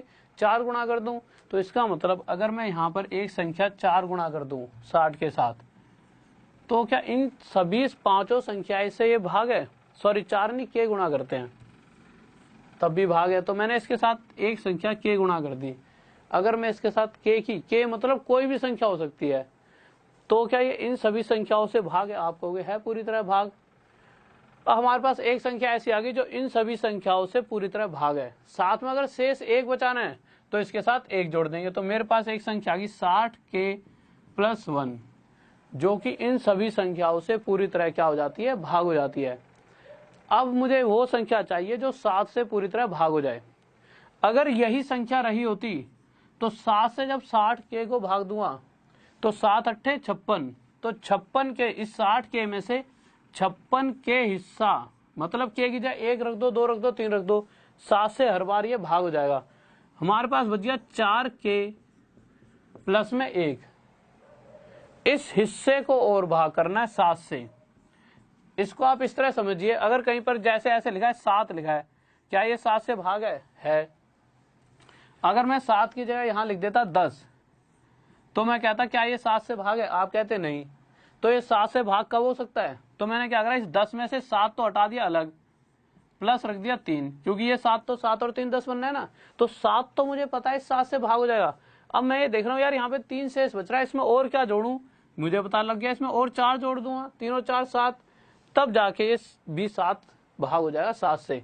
तो अगर मैं टोटल 10 के अंदर 4 जोड़ दूं, 10 और 4 14, तो हाँ भाई सही बात है 7 से भागे। इसीलिए जो भाग हो रहा है उसे अलग कर लिया, इस भाग को और देखना है कि कब ये पूरा 7 से भाग होगा। तो मैंने क्या करा, यहाँ पे रखा 1, रख के देखेंगे, इतनी सी आपको मेहनत करनी पड़ेगी इस वाले क्वेश्चन में। यहाँ 1 रखा, 4 कम 4 और 1 5, 7 से भागे नहीं। 2 रखा, 4 दूनी 8 और 1 9, भागे 7 से नहीं। 4 3 12 और 1 13 नहीं है। ऐसे करते करते जब मैंने के की जगह 5 रखा तो ये क्या बन गया, इधर देख लेते हैं, 4 के प्लस 1 बटे 7 है। जब के की जगह 5 रखा तो 4 पंजे 20, सीधा 20 लिख देता हूँ, के की जगह 5 मान लिया, 20 प्लस 1 बटे 7 कितना हो गया, 21 बटे 7। इसको मिटा देता हूँ। तो अब ये पूरी तरह भाग है कब, जब मैं के की वैल्यू 5 मानना हूं। तो यहां से मेरे पास के की वैल्यू आ गई 5, उसे मैं यहां पुट कर देता हूं। यही तो हमें संख्या फाइंड करनी थी, ये फाइंड करनी कितनी है। तो यहां जब के की वैल्यू 5 रखूंगा तो 60 पंजे 300 प्लस 1, आंसर कितना हो गया 301, और ये हमारा क्या आ जाएगा आंसर। देखना सर दिख रहा है क्या, एक बार साफ दिख रहा है, कुछ रह तो नहीं, छूट तो नहीं रहा साइड में। तो ये हमारा क्या हो जाएगा आंसर। बहुत बढ़िया भाई, बहुत बढ़िया। नेक्स्ट क्वेश्चन लगाइए अब जल्दी से। एक सेकंड रुक जाओ, मत लगाओ, नेक्स्ट एक बार समझ लो दोबारा से देखिए भाई, जल्दी से देख लो 1 सेकंड में। फिर से क्या क्वेश्चन था एक बार जल्दी से, जिस बच्चे को समझ नहीं आया 1 सेकंड में देखिए जल्दी से। क्या कह रहा था कि 2 3 4 5 6, 2 3 4 5 6 ये सभी संख्याएं थी। सबसे पहले हमें एक ऐसी संख्या देखनी है जो इन सभी से भाग हो जाए। संख्या देखी 60, इन सभी से भाग है। पर अगर ये बताओ इसके साथ मैं 60 के साथ के की गुणा कर दूं तो क्या वो इनसे भाग हो जाएगी, आप कहोगे हो जाएगी। अगर वो कह रहा है शेष 1 बचना चाहिए, तो अगर मैं यहाँ पे 1 प्लस कर दूं तो अब मैं इन सबसे जब भी संख्या को भाग दूंगा तो हर बार शेष 1 बचेगा। क्यों, यहाँ पे चाहे कुछ रख लो, हर बार ये तो भाग होता रहेगा, शेष 1 बचेगा। पर कह रहा है जो संख्या ये है ना, ये वाली, ये 7 से ही भाग होनी चाहिए। तो अब एक के की जगह ऐसी संख्या रख के देखते हैं कि 7 से वो संख्या पूरी तरह भाग हो जाए। या तो आप डायरेक्ट रख के देख लेना, के की जगह 1 2 3, बट उसमें टाइम लगेगा। तो हमने क्या करा, हमने देखा 60 के में से 56 के 7 अट्ठे 56 के हटा दिया, ये भाग हो जाए। 4 के प्लस 1 बचा। जब मैंने यहाँ 5 रखा के की जगह तो 4 पंजे 20 प्लस 1 ये कितना हो जाएगा 21 और 21 हमारा 7 से भागे, इसका मतलब k की जगह हम 5 रख सकते हैं। जब k की जगह मैं 5 रखूंगा तो 60 पंजे 300 प्लस 1, आंसर 301। अगला क्वेश्चन खुद करिए, चीज समझ आ जाएगी। नेक्स्ट क्वेश्चन लगाइए सर जल्दी से।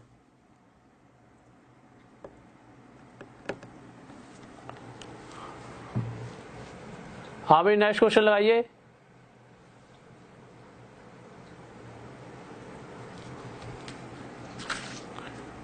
बहुत बढ़िया, शाबाश।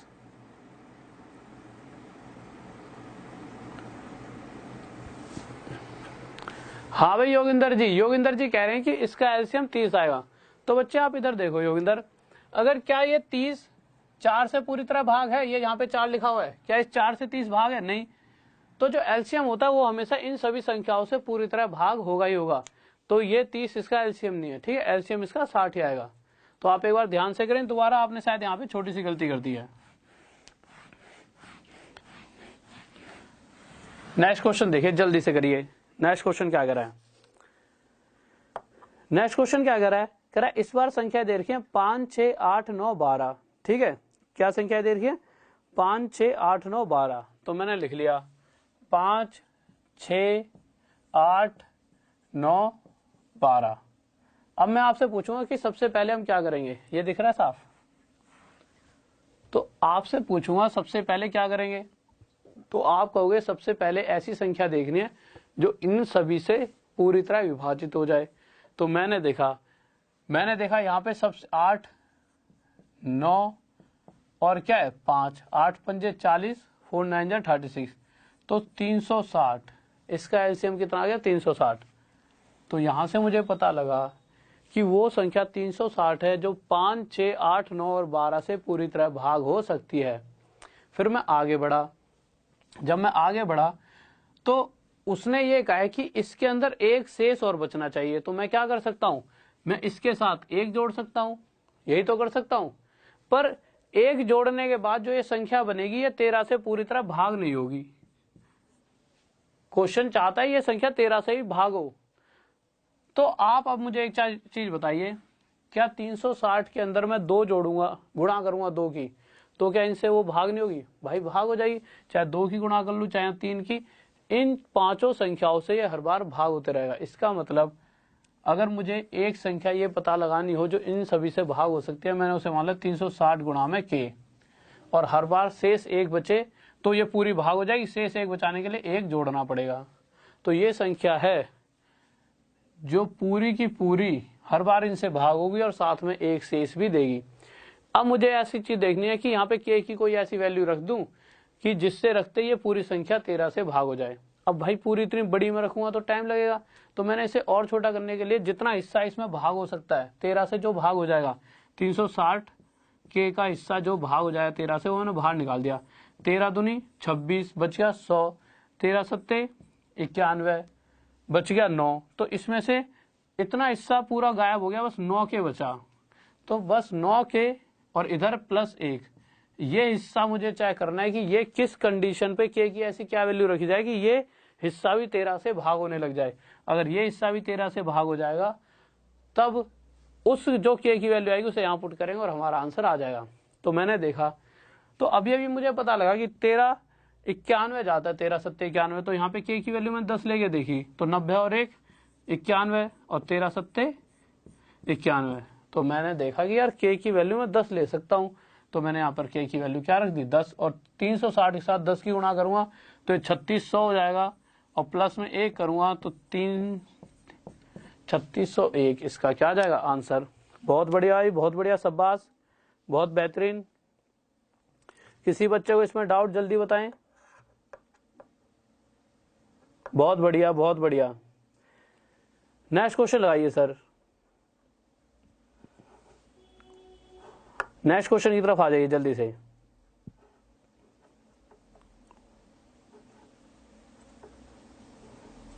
हाँ भाई, तो ऑप्शन से भी कर सकते हो, बट इस वाले जैसे कुछ क्वेश्चन तो ऑप्शन से हो जाते हैं, और कुछ क्वेश्चन में क्या होता है ऑप्शन वो इस तरह का दे देता है कि कभी कभी बहुत टाइम लग जाता है। आपको लग रहा होगा कि ये थोड़ा बड़ा चल रहा है, ऑप्शन से भी हो जाएगा ये। मैं इसमें ऑप्शन लिखने ही वाला था कि बच्चों को बता दूंगा ऑप्शन से हो जाए, बट मुझे ऐसा लगता है कि जब आप इस क्वेश्चन को सोल्व करोगे तो कभी कभी ये चीजें कंसेप्ट सीखना बहुत जरूरी है।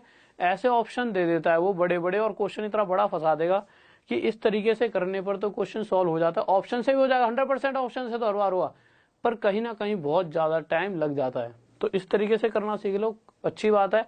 अगर हाँ फिर भी ये चीजें दिमाग में ना रहे तो लास्ट ऑप्शन है कि ऑप्शन से हम कर सकते हैं। ठीक है, नेक्स्ट क्वेश्चन देखिए।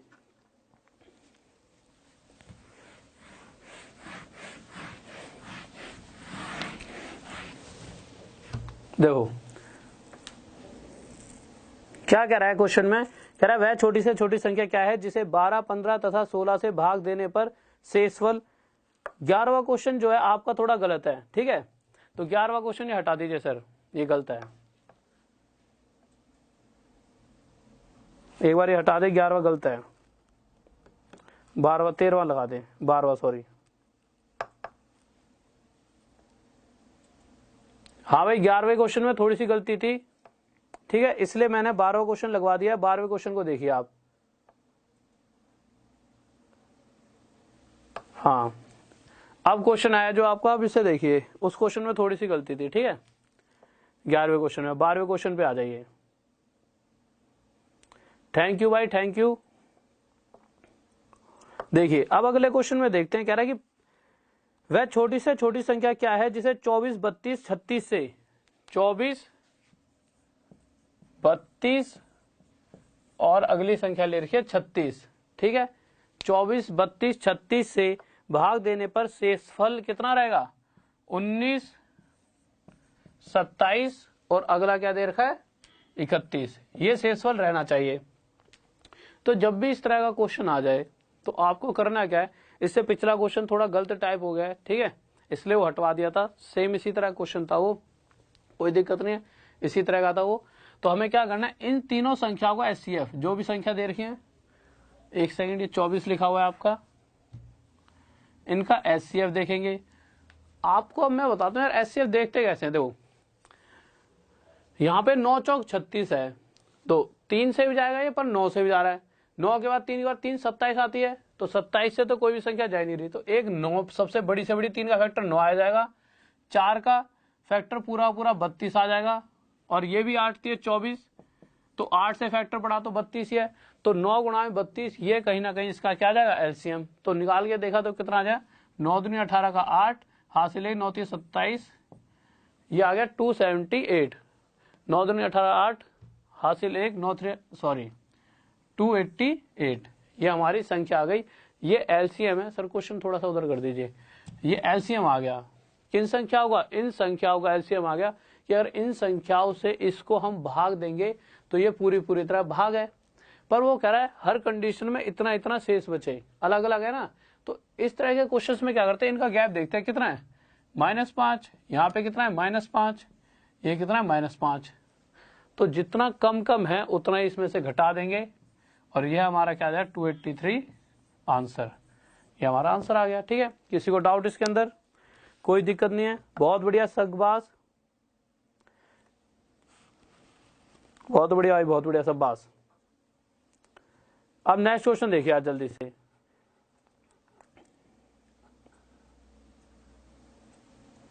नेक्स्ट क्वेश्चन देखिए जल्दी से।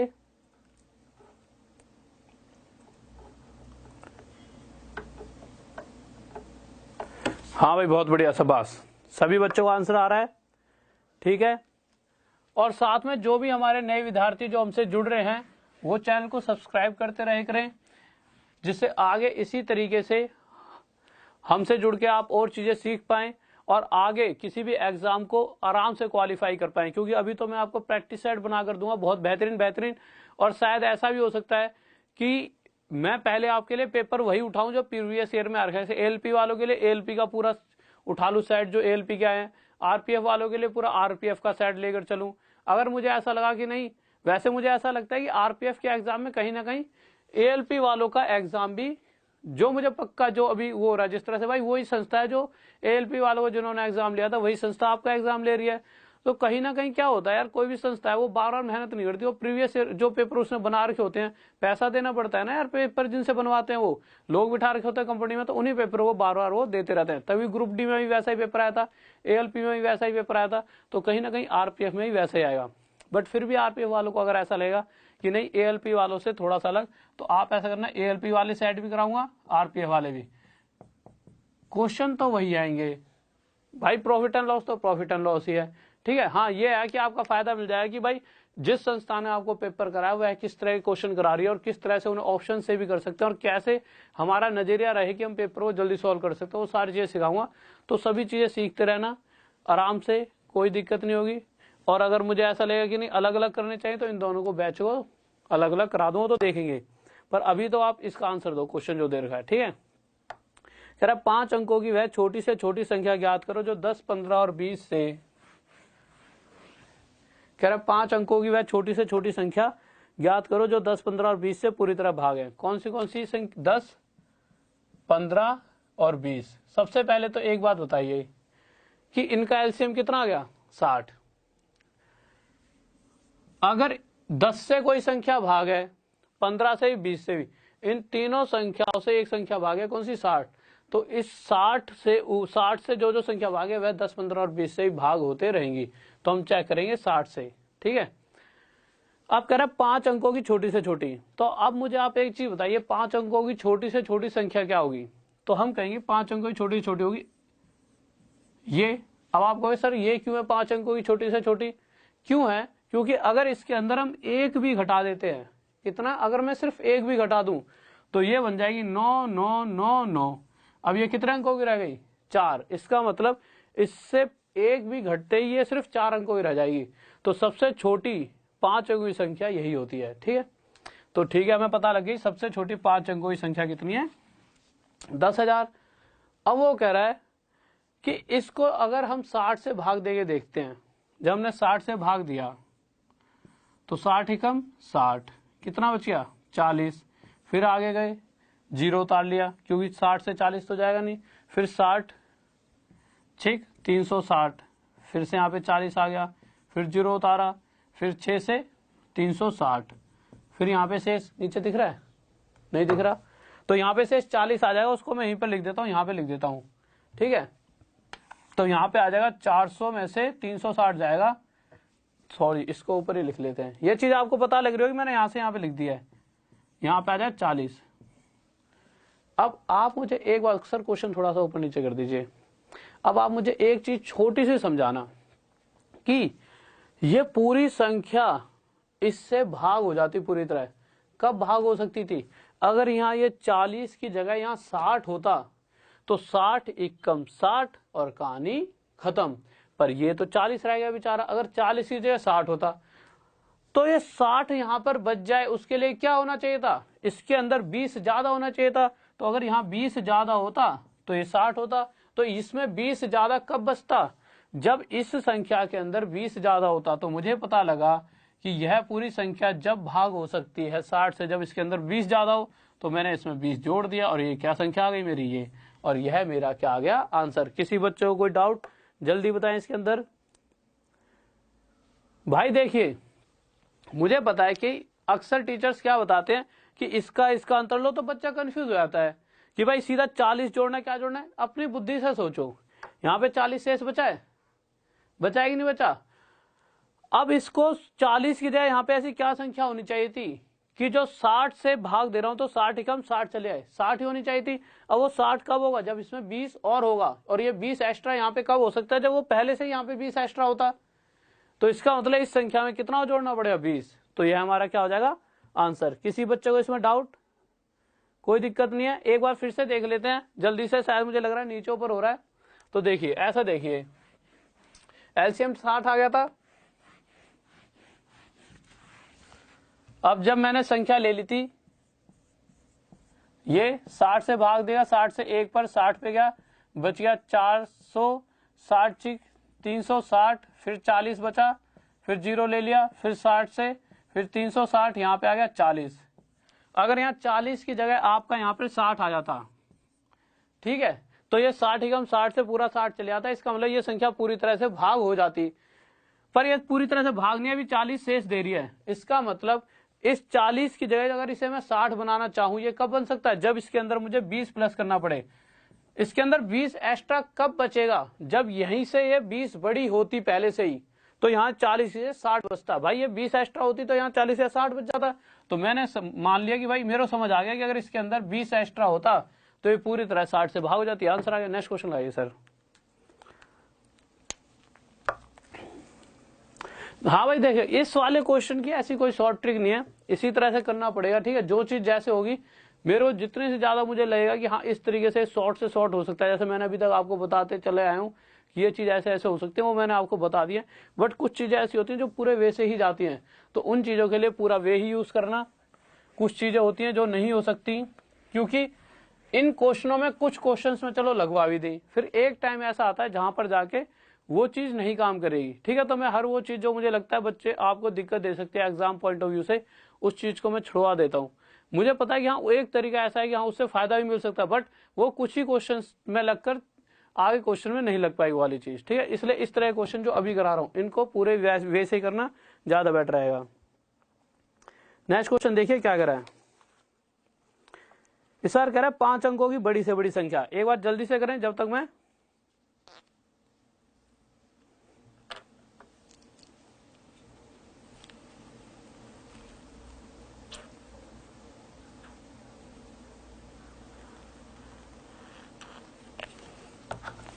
हाँ भाई देखिए क्वेश्चन कह रहा है, इसकी रोशनी बढ़ा दे। क्वेश्चन क्या कह रहा है, क्वेश्चन कह रहा है 5 अंकों की बड़ी से बड़ी संख्या कौन सी है जो 15, 10, 8 और 12 से पूरी तरह विभाजित हो जाए। तो सबसे पहले देखिए 15, 10, 8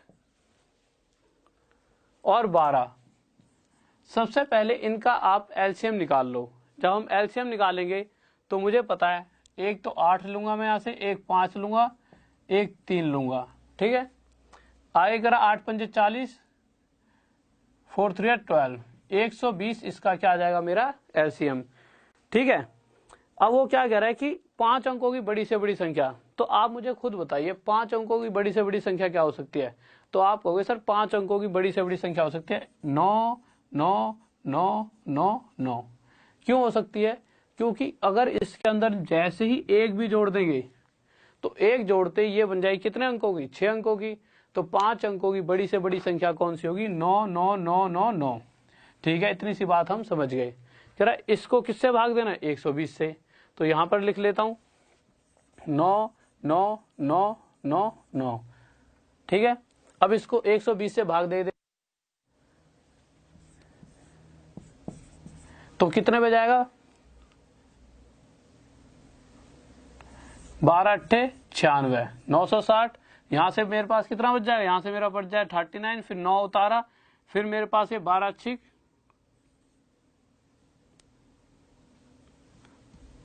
12 3 36, फिर ये मेरे पास बच गया कितना 39, एक 9 और उतार लिया, फिर 12 3 36, 360 और आ गया, और यहाँ पे फिर बच गया मेरे पास 39। इतनी सी बात आपको दिख रहा है, यहाँ तक इतनी सी बात आपको समझ आ गई होगी।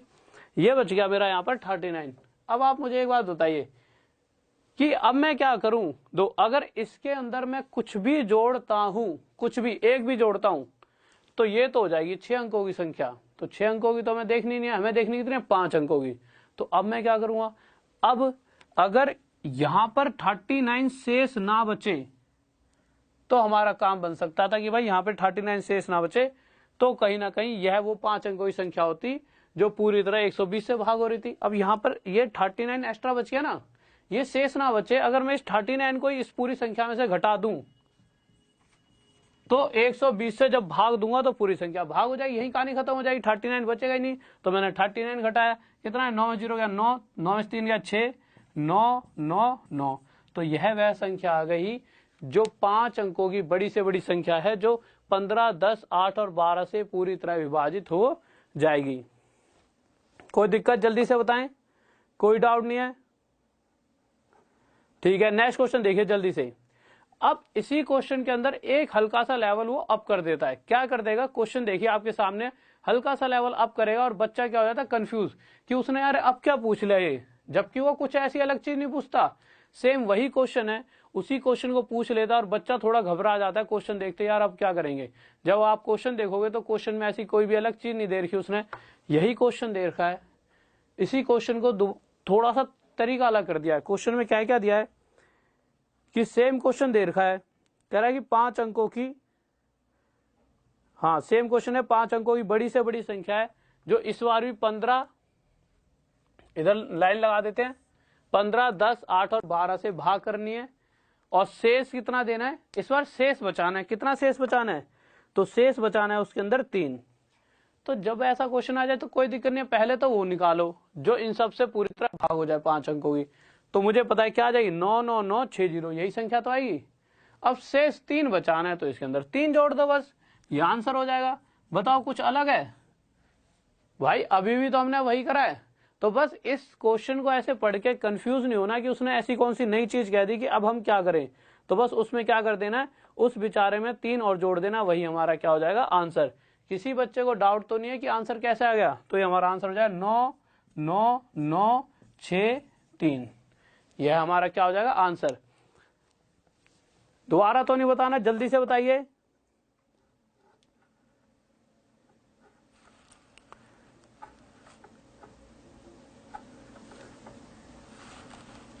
हाँ भाई, हिंदी में ना, इंग्लिश में देख लो, हिंदी में 3 शेषफल बचता है, 3 एज अ रिमाइंडर लिखा, ये जो बचता है वो लिखा नहीं हुआ।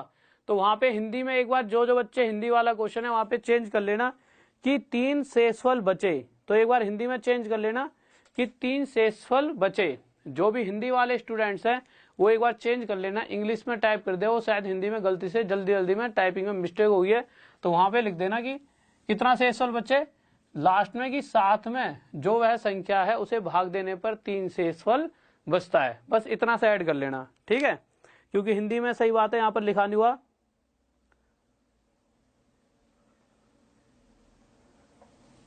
हाँ भाई देखिए, दोबारा से देख लो जल्दी से। पहले तो क्वेश्चन के अंदर थोड़ा सा चेंज करो, तब वो चीज आपको समझ आएगी। जहां पर लिखा है कि संख्या कौन सी है जो 15, 10, 8 और 12 से 5 अंकों की सबसे बड़ी से बड़ी संख्या, जब उसे भाग दिया जाए उस 5 अंकों की सबसे बड़ी संख्या को, तो शेषफल हर बार कितना बचता है, 3। अब नेक्स्ट क्वेश्चन कराऊं या इसी को समझाऊं?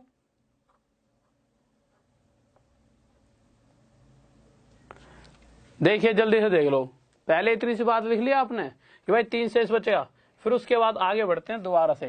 कैसे करा था हमने क्वेश्चन,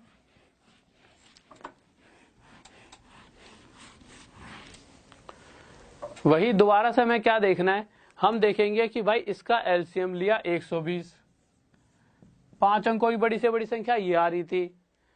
जब हमने इसको भाग देखेंगे 9 9 9 9 9 को 120 से, तो 120 से कितने में जाएगा, 8 पर 960, यहाँ पर 3 1 9 आ जाएगा, 12 3 36, 360, फिर 39 आ जाएगा, 1 9 और उतारेंगे, फिर 12 3 36, 360 आ जाएगा, यहाँ पर 39 बच रहा था। तो मैंने क्या बताया था कि अगर इसके अंदर ये नहीं होता तो यहाँ पर कोई शेषफल ही नहीं बचता। सबसे पहले वो संख्या निकालनी है जो इन तीनों से पूरी तरह भाग हो जाए, तो वो चारों से, तो वो संख्या क्या है, उसमें से 39 घटा देंगे। जो पिछला क्वेश्चन था सेम, यहाँ 0, यहाँ 6, 9 9 9, पर हिंदी में यहाँ नहीं लिखा हुआ, इंग्लिश में आप पढ़ोगे तो लिखा हुआ है कि हमें 3 रिमाइंडर चाहिए, चेंज भी कर लेना, तो उसके लिए 3 जोड़ देंगे बस, ठीक है। क्वेश्चन में हल्की सी मिस्टेक है, इसके लिए क्षमा चाहूंगा, ये इसका आंसर आ जाएगा। नेक्स्ट क्वेश्चन लगा दीजिए।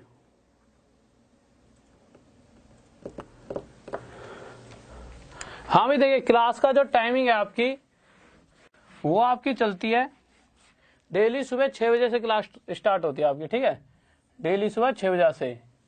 और आपको इस बात का मैं पक्का आश्वासन दूंगा, चाहे आप आरपीएफ की, एलपीसी, यूटी2 की जिसकी भी तैयारी कर रहे हो, आप जब सभी चैप्टर्स जो मैंने करा दिए हैं आप उन्हें अगर ढंग से कर लोगे, जितना जो अभी करवा दिया कहीं ना कहीं आपको मैक्सिमम नंबर वो खींच देगा। और उसके बाद प्रैक्टिस सेट और कराऊंगा वो भी कर लिए, तब तो आप किसी भी पेपर की तैयारी करो उसी में आपके पूरे नंबर आ जाएंगे। बट आपको जुड़े रहना पड़ेगा हर तरीके से, पूरा जितना टाइम अगर मैं आपको पूरा 100% दे रहा हूं तो आपको भी 100% जुड़े रहना पड़ेगा और चीजों को सीखते रहना पड़ेगा, और तभी आप औरों से बेस्ट बनोगे। और जिस जॉब की तैयारी सारी दुनिया कर रही है उस जॉब को आप ही ले पाओगे, और तभी जब आप कंसिस्टेंटली बिल्कुल रेगुलरली स्टडी करोगे हर चीजों को। एक भी चीज छूटती है तो कहीं ना कहीं आपका लॉस होता है, पता लग रहा है वही चीज आ जाए, ठीक है। तो हमें छोड़ना तो कुछ है ही नहीं। तो नेक्स्ट क्वेश्चन देखिए, और एक चीज और, जो ये क्वेश्चन लिखा हुआ है 3 4 7 10 12, यहाँ पे कोमा लगा लेना, 3 4 7 10 और ये 12 इस तरह से लिखा हुआ है। ठीक है, क्वेश्चन के अंदर जो ये क्वेश्चन लिखा हुआ है जो अभी अभी आपके सामने आया है, ये क्वेश्चन इस तरीके से है। वो ऐसा हुआ है, रात में जो टाइपिंग कराई है ना, 3-4 बजे करीब कराई है आज रात में टाइपिंग, तो उस चक्कर में जिसने टाइपिंग करी है बच्चे ने, वो थोड़ी सी नींद आ रही थी, तो यहाँ पे 3, 4, 7, 10 और 12 ये आएगा। तो ये लिख लेना, यहाँ पे कॉमा लगा लेना और फिर सॉल्व करें। जल्दी से लिख ले एक बार, यहाँ पर क्या आएगा 3, 4, 7, 10 और 12। ठीक है, तो जल्दी से लिख लीजिए इसको। अब इसे सॉल्व करें, जल्दी से करें, मैं इंक डाल रहा हूं, इंक खत्म हो गई।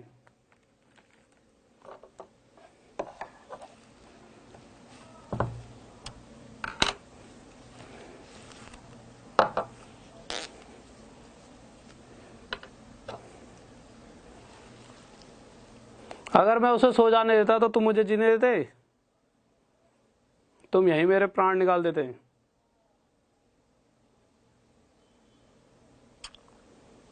तुम फिर मुझे बेचारा बना देते हैं।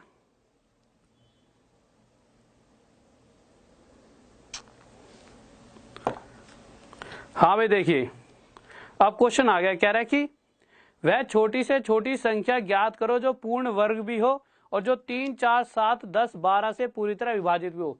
जब भी इस तरह का क्वेश्चन आएगा तो हमें क्या करना है कि छोटी से छोटी संख्या जो पूर्ण वर्ग भी हो और जो 3, 4, 7, 10 और 12 से पूरी तरह विभाजित भी हो जाए। जब भी ऐसा क्वेश्चन आएगा उस क्वेश्चन में हमें कुछ भी नहीं करना, कोई ज्यादा बड़ी लंबी चौड़ी कहानी नहीं पढ़नी, बस हमें ये देखना है कि इस पूरे के अंदर जो 2 का फैक्टर है वो कितना है। जैसे मैंने देखा ये 3 लिखा हुआ है, आगे देखा 4 किससे बनेगा, 2 गुणा में 2, 7 तो 7 से बन जाएगा 10, मतलब 1 की गुणा 2 होगी, 5 दूनी 10, और ये जो 12 बनेगा वो किससे बनेगा हमारा, 2 गुणा में 2 गुणा में 3। ये सिर्फ समझाने के लिए है। तो यहां पर देखो इनमें से क्या कौन सा अंक दिखाई दे रहा है। एक तो 2 दिखाई दे रहा है, गुणा में 1 3 दिखाई दे रहा है, 1 5 दिखाई दे रहा है और 1 7। सिर्फ यही 4 अंक तो है, इन चारों के अलावा कोई 5वां अंक तो है ही नहीं। चाहे ये रिपीट हो रहा है, रिपीट से हमें मतलब नहीं है कौन सा अंक दिखाई दे रहा है, जो अंक दिखाई दे रहा है वो लिख लिया। फिर उसके बाद क्या करना है, 2 पंजे 10, मतलब इनको आपस में मल्टीप्लाई कर दो तो ये कितना आ जाएगा, 210 आ जाएगा मल्टीप्लाई करने पर। और जो संख्या आएगी इसी का वर्ग कर दो और यही हमारा क्या हो जाता है, आंसर। तो ये हमारा आंसर आ जाएगा 44100। ये आंसर क्या आ जाएगा, क्वेश्चन उधर कर देना, दिख रहा है, तो ये आंसर आ जाएगा 44100। ये हमारी वो संख्या आ गई जो पूर्ण वर्ग भी है और इससे इससे इससे इससे और इससे पूरी तरह विभाजित भी होगी। किसी बच्चे को इस क्वेश्चन के अंदर डाउट जल्दी से बताएं।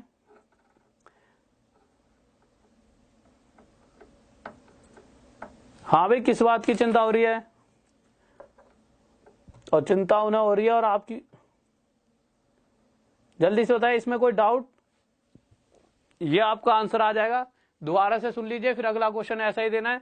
करना क्या है, ये देखना है जब इनके फैक्टर बनाएंगे तो यहाँ कौन सा अंक दिख रहा है। एक तो 7 दिख रहा है, 5 भी दिख रहा है, 2 भी दिख रहा है और 3, बस उन्हें लिख लेना, आपस में मल्टीप्लाई करना, जो भी संख्या आएगी उसका वर्ग कर देना, वही हमारा आंसर होगा। नेक्स्ट क्वेश्चन देखिए, इसी तरह का क्वेश्चन है, जल्दी से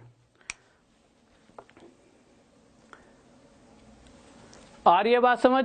क्या करना है, दोबारा से देखें, इनका फैक्टर कर लेना है। यहाँ पे 2 3 दिख रहा है तो 3 लिख लिया, यहाँ पे लिख लिया, 2 दिख रहा है तो 2, मतलब एक एक अंक उठा लेना है। यहाँ पे चाहे 2 बार रिपीट हो रहा है पर इसमें से एक ही बार 2 उठाना है। ठीक है, इसी तरह उठा के और जो मल्टीप्लाई कर लेना है उन्हें, और जो संख्या आएगी उसका वर्ग, वही आंसर है। जैसे नेक्स्ट क्वेश्चन देखिए क्या दे रखा है। नेक्स्ट क्वेश्चन लगा दीजिए सर।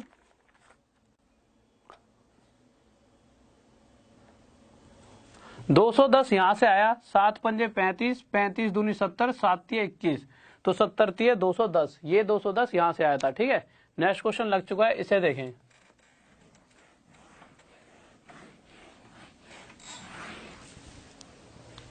देखिए नेक्स्ट क्वेश्चन क्या कह रहा है,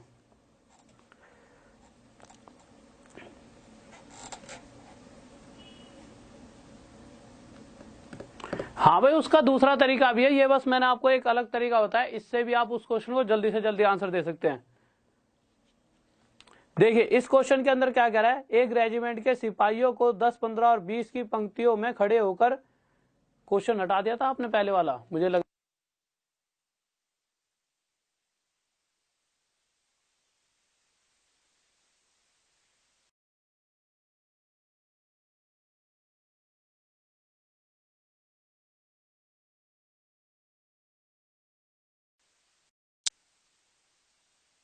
हाँ भाई देखिए क्या क्या है, 10, 15 और 20।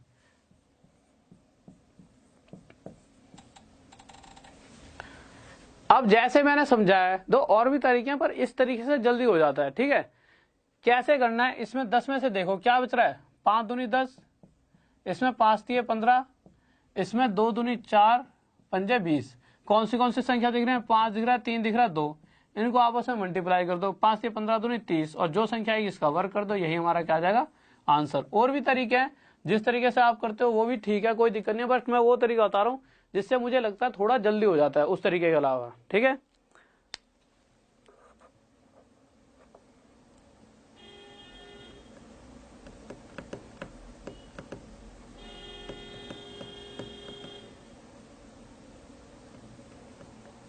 हाँ भाई जिन बच्चों को 3600 आ रहा है वो उस चीज को चेक करें, कहाँ गलती कर रहे हो।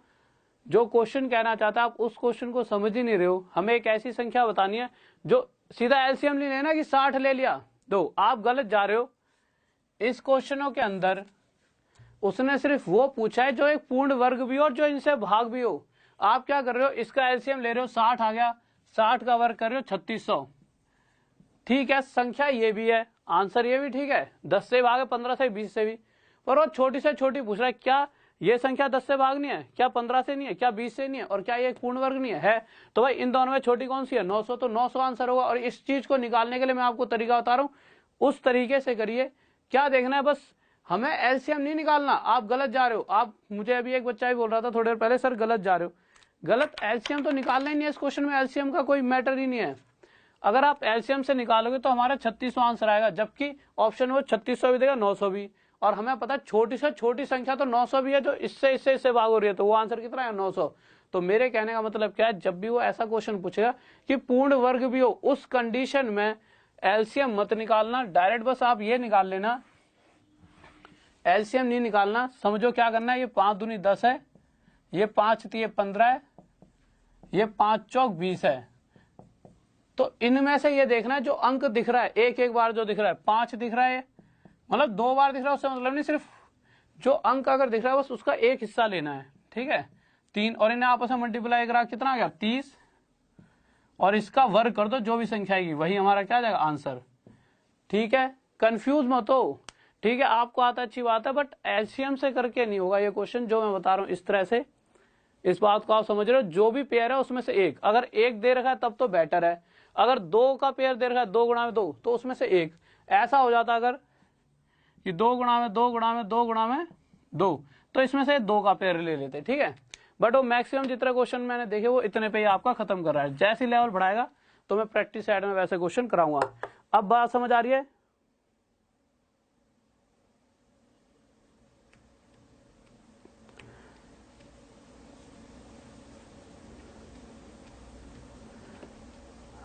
हाँ भाई बहुत बढ़िया, अब आ गया समझ। ठीक है, और चॉइस कहाँ लिखी नहीं है, चॉइस आएगी। को एक स्टूडेंट अभी ये कह रहा है कि चॉइस, भाई चॉइस तो मुझे पता है ना यही आएगी कि वो ये देगा। और ये खुद आप बताइए, क्या ये 3600 से छोटा नहीं है? जिस बच्चे को अगर अभी भी वो दिक्कत है तो ये बताइए, क्या 3600 से छोटा नहीं है? आप खुद बताओ, आप अगर समझदार हो तो आप मुझे बताओ कि छोटी से छोटी संख्या 900 हो सकती है, 3600, तो 900 ही तो है, तो वो आंसर 900 ही बनेगा हमारा। ठीक है, नेक्स्ट क्वेश्चन लगाइए।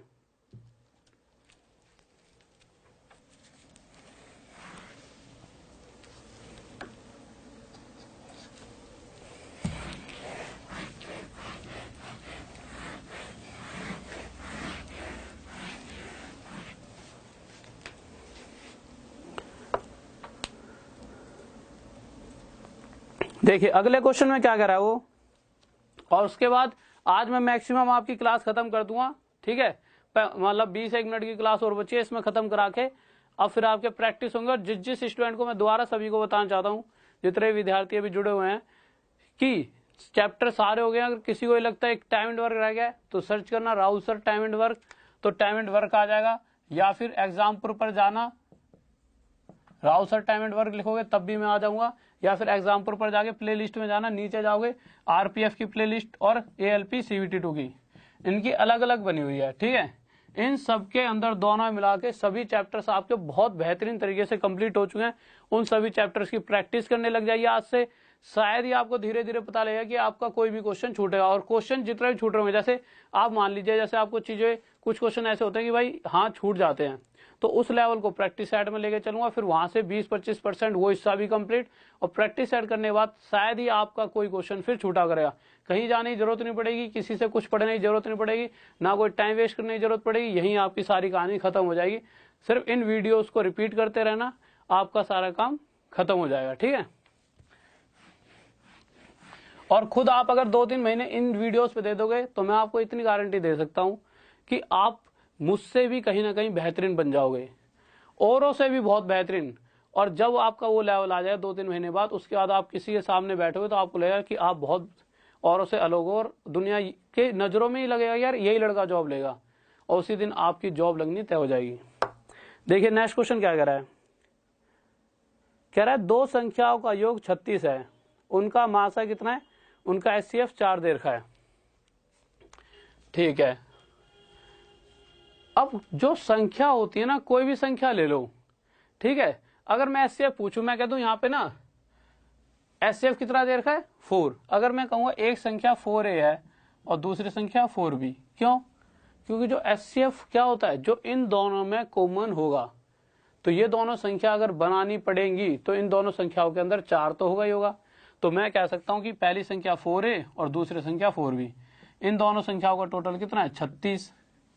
अब मैंने इनमें से 4 कॉमन ले लिया, 4 यहां कॉमन ले लिया, ये कितना आ गया A + B बराबर 36। 4 से तोड़ा कितने पे गया 9 पर, तो A + B कितना आ गया मेरा 9। इतनी सी बात आप सभी को समझ आ चुकी होगी कि A + B कितना आ गया 9। अब हम आगे चलते हैं। अब बात किसकी हो रही है, HCF की, ठीक है। तो हमारे को वो पेयर लेने हैं जैसे मैंने लिया यहाँ पर 1 और 8। हाँ, मैं A की वैल्यू 1 और B की वैल्यू 8 रख सकता हूँ। रख के देखो, अगर A की जगह 1 रखूंगा 4 एकम 4, और B की जगह 8 रखूंगा तो 8 चौक 32, तो 32 और 4 36। बिल्कुल सही है कि भाई एक पेयर हो गया 1 और 8, A की वैल्यू 1 और B की वैल्यू 8 ले सकता हूँ। फिर आगे गया, वो कह रहा है कितने जोड़े बन सकते हैं ऐसे। फिर मैंने ली A की वैल्यू 2, उस कंडीशन में B की हो जाएगी 7, क्योंकि इन दोनों का टोटल 9 भी होना चाहिए साथ में। ये बात समझ रहे होंगे। रख के देख लो, 2 चौक 8 और 7 चौक 28, 28 और 8 36, ये भी ठीक है। आगे गए तो ये 3 हो गया और ये यहाँ पे आ गया 6। इसे नहीं ले सकता मैं, क्यों नहीं ले सकता? मैं इसको इसलिए नहीं ले सकता क्योंकि अभी तक हमारा HCF कितना है 4, पर जैसे ही मैं इसे रखूंगा यहाँ पर, तो यहाँ पे एक वैल्यू कॉमन और आ जाएगी। इन दोनों में एक चीज कॉमन है, 3 और 6 में कॉमन क्या है 3। इस 3 के अंदर भी 3 है और 6 के अंदर भी 3 दूनी 6। तो HCF क्या होता है, एक तो 4 पहले इन दोनों में कॉमन है, तो 3 यहाँ पे और 3 यहाँ पे भी आ जाएगा, तो भाई 4 3 12 HCF आ जाएगा। तो इसीलिए हमें ऐसा कोई भी पेयर नहीं लेना जिसमें कोई संख्या कॉमन हो। तो इसमें भी 3 है, इसमें भी 3 है, तो इस पेयर को हम नहीं ले सकते। तो इस पेयर को मैंने यहां से हटा दिया। बात समझ रहे होंगे क्यों नहीं ले सकते। फिर हम आगे गए तो मैंने आगे देखा, इसके बाद अगला पेयर आएगा 4 और 5 9, तो ये भी ले सकते हैं। फिर इसके बाद जाएंगे तो 3 और 6 फिर रिपीट हो जाएंगे। तो हमने देखा 1 2 3, 3 ऐसे जोड़े हैं जो बन सकते हैं, जिनकी हम संख्या यहाँ पे रखते हैं तो बिल्कुल फिट बैठेंगे। तो 3 जोड़े 3 पेयर, और यह हमारा क्या आ जाएगा आंसर। किसी स्टूडेंट को इसमें डाउट जल्दी बताएं। 3 बनेंगे 3, ध्यान से देखिए।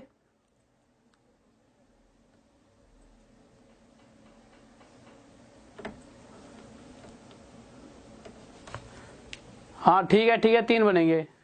कोई डाउट है किसी को? देखिए दोबारा देखो यार,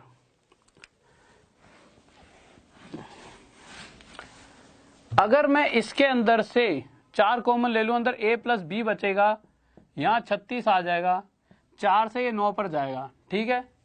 तो मैंने देखा A + B की वैल्यू कितनी आ गई 9। अब A + B की जो वैल्यू आई है 9, अब ये 9 कब कब बन सकता है, जब यहाँ पे A की वैल्यू 1 हो, B की वैल्यू 8, A की 2 हो, B की 7, A की 3 हो, B की 6, A की 4 हो, B की 5, A की 5 हो, B की 4। अब नीचे वाली संख्या मैंने इसलिए नहीं ली है क्योंकि ये दोबारा रिपीट होने लगी हैं, ठीक है। तो इनको नीचे लेने का कोई फायदा नहीं है, यही संख्या दोबारा रिपीट हो जाएंगी। तो इनमें से पेयर देखना है। और पेयर कैसा देखना है कि इन दोनों संख्याओं में कुछ भी कॉमन नहीं होना चाहिए। 1 और 8 में कोई कॉमन नहीं है, 2 और 7 में भी कुछ कॉमन नहीं है, 3 और 6 में कॉमन है। 3 इस 3 में तो 3 है ही, और इस 6 में भी 3 दूनी 6, ये भी 3 से मिलकर बनना है, तो इसको नहीं लेंगे। और 4 और 5 में भी कुछ कॉमन नहीं है, तो हमारा आंसर क्या हो गया, 1, 2 और 3। ऐसे 3 पेयर बन सकते हैं। ठीक है, नेक्स्ट क्वेश्चन लगाइए। होंगी सारी क्लास जैसे अभी चल रही हैं ऐसे ही रेगुलर होंगी। बस आपके लिए अभी कल मैं आपको बताऊंगा कि कल तो वैसे भी क्लासेस में मैं आके एक बार टेस्ट सा लूंगा कि जितना भी आज तक पढ़ा है सारी वीडियोस के अंदर चेक करूंगा कि आप सबने कितना पढ़ रखा है। उसके बाद से फिर मैं सर से बात करूंगा किस तरीके से क्या बेस्ट प्लानिंग रहेगी आपके लिए, कि किस तरीके से आपका एक साथ चला के ही आपके प्रैक्टिस 2-2 घंटे कराया जाए, वो भी बहुत बढ़िया रह सकता है। 2-2 घंटे प्रैक्टिस होगी लगातार, या फिर अलग से 1 या 1.5 घंटे, जिस भी तरीके से अलग अलग, वो तो चलो आपको कल पता लग जाएगा किस तरीके से हम इस प्लानिंग को आगे लेकर जाने वाले हैं। बट अभी तो आज जैसी सिलेबस खत्म हो तो जितनी वीडियोस पड़ी हैं एक बार सर्च कर लेना कि हाँ कहाँ पे कौन सी है। सारी की सारी क्लासेस करवा रखी हैं, और आरपीएफ और एएलपी सीयूटी 2 वाली 2 प्लेलिस्ट होंगी। इन प्लेलिस्ट में देख लेना, आपको ज्योमेट्री, ट्रिग्नोमेट्री, मेंसुरेशन, अलजेब्रा, जो भी सब चीजें हैं वो सब दिख जाएंगी। नेक्स्ट क्वेश्चन देखिए क्या करा है।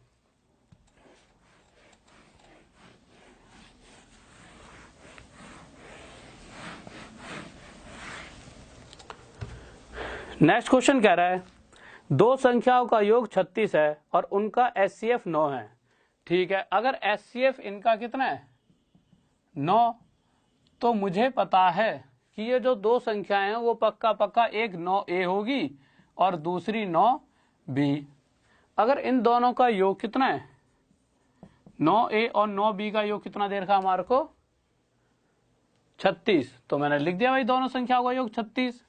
जब मैं 9 कॉमन ले लूंगा तो यहाँ 9A प्लस B मेरे पास कितना आ जाएगा 36, तो 9 चौक 36, तो A प्लस B बराबर आ गया 4। अब यहाँ मैं वैल्यू रख के देखता हूँ, इसको मिटा देता हूँ कि कौन कौन सी रखूंगा।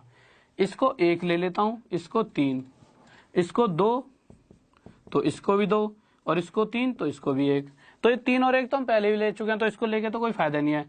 इनमें तो 2-2 कॉमन भी ले सकते हैं, तो सिर्फ हमारा यहाँ पर कितना पेयर बनना है 1 पेयर, और ये हमारा क्या हो जाएगा आंसर। ठीक है, नेक्स्ट क्वेश्चन लेते हैं जल्दी से। हाँ देखो, हर एक एग्जाम में, जो भी एग्जाम आप दे रहे हो, हर एक एग्जाम में ये चीजें आती हैं।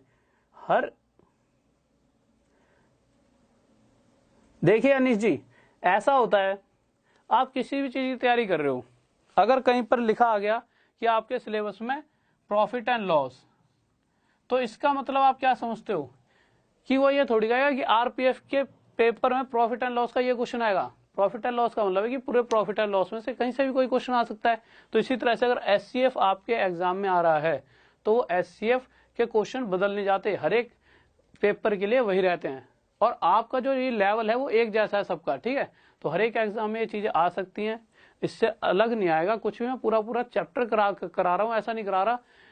और हर एग्जाम से ऐसा नहीं है कि सिर्फ मैं 1-2 पेपर को देखता हूँ, पूरे 12-13 घंटे होते हैं, मैं हर एग्जाम को देख रहा हूँ कि भाई कहाँ से क्या क्या चीजें पूछी जा रही हैं, कि इसमें दिल्ली पुलिस में, इस वाली पुलिस में, एमपी पुलिस में, इस पुलिस में, हर पुलिस में क्या क्या पूछा जाता है, वो सारी चीजें पे मैं फोकस करके, तभी कि एएलपी में क्या था, ग्रुप डी में क्या था, उन सब चीजों को फोकस करके ही ये चीजें आपको पढ़ाई जाती हैं। नेक्स्ट क्वेश्चन लगा चुके हैं। नेक्स्ट क्वेश्चन देखिए क्या कह रहा है।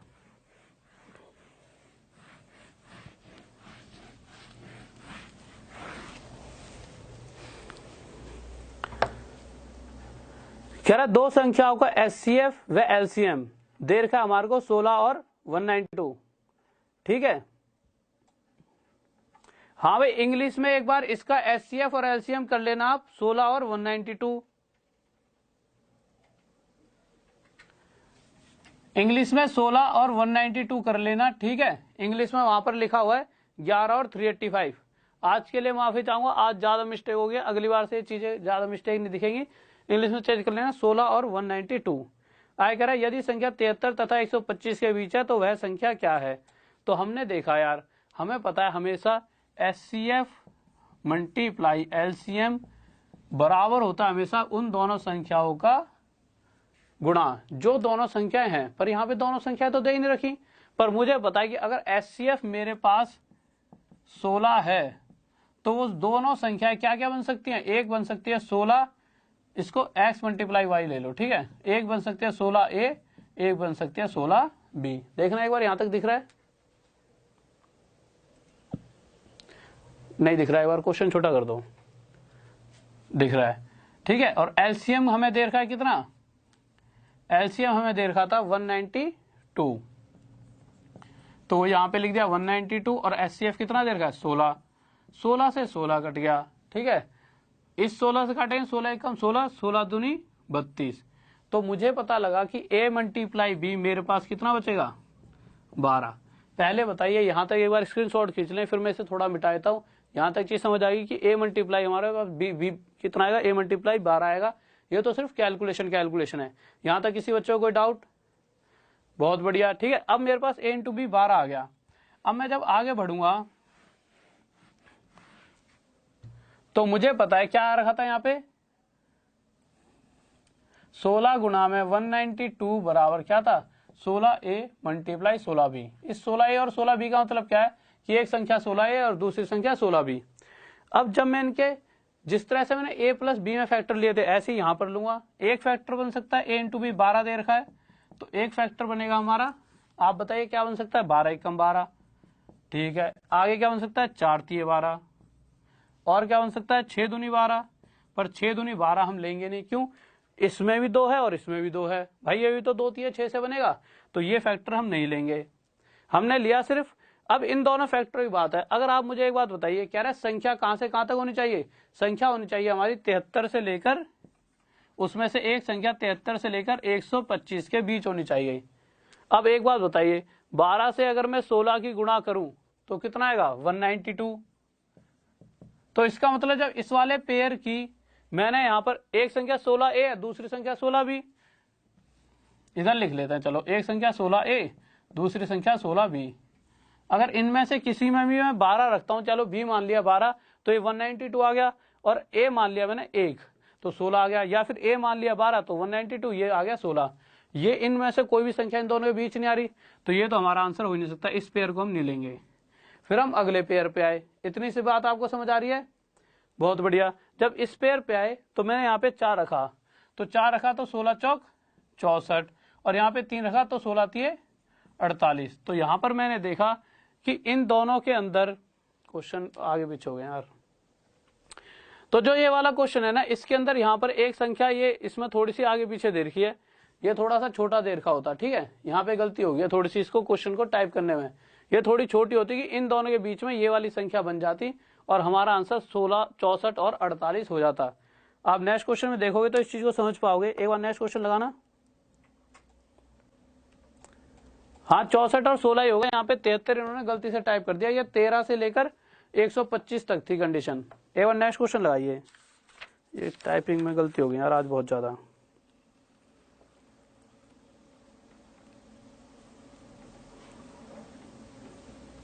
नेक्स्ट क्वेश्चन लगा दिया आपने,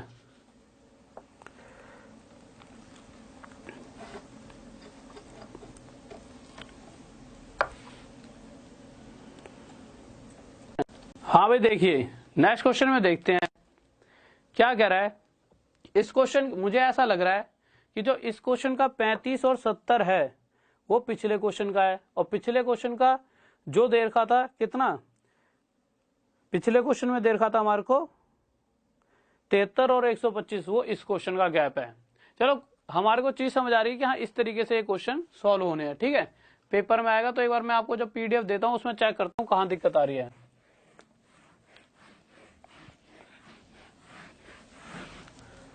देखिए नेक्स्ट क्वेश्चन में, और चीजें समझ आनी चाहिए कि क्या हो रहा है, ठीक है। और अगर थोड़ी बहुत अगर इधर उधर मतलब प्रिंट टाइपिंग में थोड़ी मिस्टेक हुई, इसके लिए बहुत ही ज्यादा आज मुझे बहुत ज्यादा अजीब लग रहा है कि आज 2-3 क्वेश्चन में मिस्टेक निकल चुकी है। अगली बार से ध्यान रखेंगे सारी चीजों का। देखिए अगले क्वेश्चन को देखते हैं क्या कह रहा है।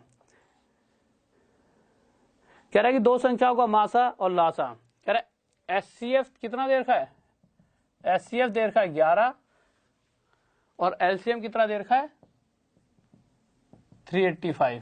हमें पता है वो दोनों संख्या क्या होंगी 11A मल्टीप्लाई 11b। मुझे पता है दोनों संख्या को मल्टीप्लाई क्या होता है, HCF मल्टीप्लाई LCM। जब मैं 11 से 11 काट दूंगा और इस 11 से कितना, 11 × 33, 11 × 5 = 45, तो A × B कितना आ गया, 35।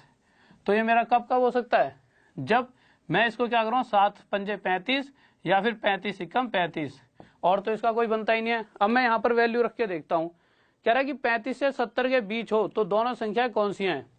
तो मैंने रख के देखा, तो मैंने यहाँ पे मैंने क्या कहा है, इसमें यही दिक्कत बननी है जो पिछली वाली कंडीशन हो रही है ना। क्या कंडीशन बननी है कि जो ये पिछले वाले में 35 से 70 ही आना चाहिए था, ठीक है। वैसे इस तरीके से भी जब अगर मैं 35 यहाँ पे रखूंगा, 11 × 7 = 35 गुणा, तो क्या कभी भी वो 35 से 70 के बीच में आ सकती है संख्या? आप कहोगे कभी भी नहीं आएगी। अगर एक रखूंगा बी की जगह यहाँ पर, भाई देखो ये पेयर बन सकता है या फिर ये वाला। अगर मैं इस पेयर को लूंगा तो इसके पेयर के हिसाब से यहाँ ए की जगह 35 रखूंगा तो कभी भी ऐसी संख्या नहीं आएगी जो 35 से 70 के बीच में आए, और एक रखूंगा तो कभी भी ऐसी संख्या नहीं आएगी जो 35 से 70 के बीच में आए। फिर मैं आ गया इस वाली पेयर पे, 7 और 5 पे। तो जब मैं ए की जगह 7 रखूंगा तो 11 × 7 = 77, और जब मैंने ये रखा 5 तो 11 × 5 = 55। तो ये 35 से 70 के बीच में एक संख्या हमारी आ गई। ये मैं वही चीज हो रही है जो मैं पिछले क्वेश्चन की कह रहा था, इसमें आगे पीछे मिस्टेक हो गई है थोड़ी सी, ठीक है। हाँ, इसमें टाइपिंग में मैं कहता रहा हूँ हल्की सी हो गई है। तो ये हमारा आंसर आ जाएगा 77 और 55, ये है दोनों संख्या हो जाएंगी। नेक्स्ट क्वेश्चन लीजिए, ठीक है। आप ऐसा करिए 70 की जगह पर 80 लिख लीजिए, जहां पे 70 लिखा है वहां पे 80 लिख लें, कि 35 से 80 के बीच। जहां पर आपका 70 लिखा है वहां पे 80 लिख लेना, ठीक है। नेक्स्ट क्वेश्चन लगाइए। नेक्स्ट क्वेश्चन लग चुका है, जल्दी करें।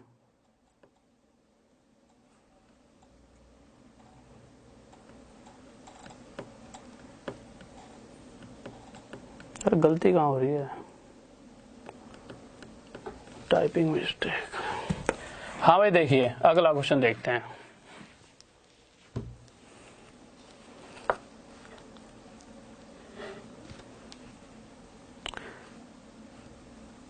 कह रहा है कि दो संख्याएं, बहुत ही आसान सा बच्चों वाला क्वेश्चन है, ठीक है। कह रहा है दो संख्याओं का HCF और LCM दे रखा है। HCF दे रखा है उसका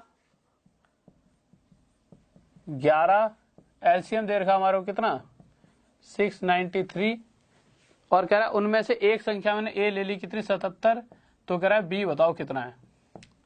सारी चीज दे रखी है, हमें पता है HCF मल्टीप्लाई LCM मतलब 11 × 693 बराबर क्या होगा A × B।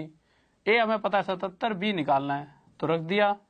कैलकुलेशन करी, तो कैलकुलेट जब मैं करूंगा तो 11 से 6 पर, 11 से 3 पर, ठीक है। 11 × 6 = 66, 11 से 7 हो जाएगा 7 × 9 = 63, 9 से 11 करूंगा 99।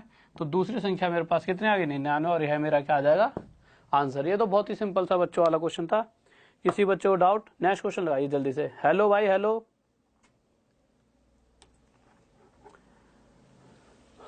और अगर कभी कभी गलती हो जाती है टाइपिंग में, ठीक है, उस चीज को इतना वो मत बनाना। अगर चीजें ना समझ आए तो रिपीट कर देना। मुझे लगता है चीजें समझ आ रही होंगी जो मैं करवा रहा हूँ और जो मैं कराना चाहता हूँ। कभी कभी अगर आप मेरा, कभी कभी ऐसा होता है जैसे आप भी ये सोच रहे हो ना यार कि सर ने यार टाइपिंग में मिस्टेक टाइपिंग की, और अगर आप मेरा साथ नहीं दोगे तो मुझे ना अंदर से थोड़ी नर्वसनेस हो जाती है यार। लगता है ना कि यार मेरे स्टूडेंट्स को मेरी तरफ से थोड़ी सी गलती जा रही है, सिर्फ टाइपिंग की मिस्टेक थी वो। तो जैसे जैसे मैंने बताया उसको रिमूव कर लेना, ठीक है, उसके लिए क्षमा चाहूंगा। नेक्स्ट क्वेश्चन पर आते हैं।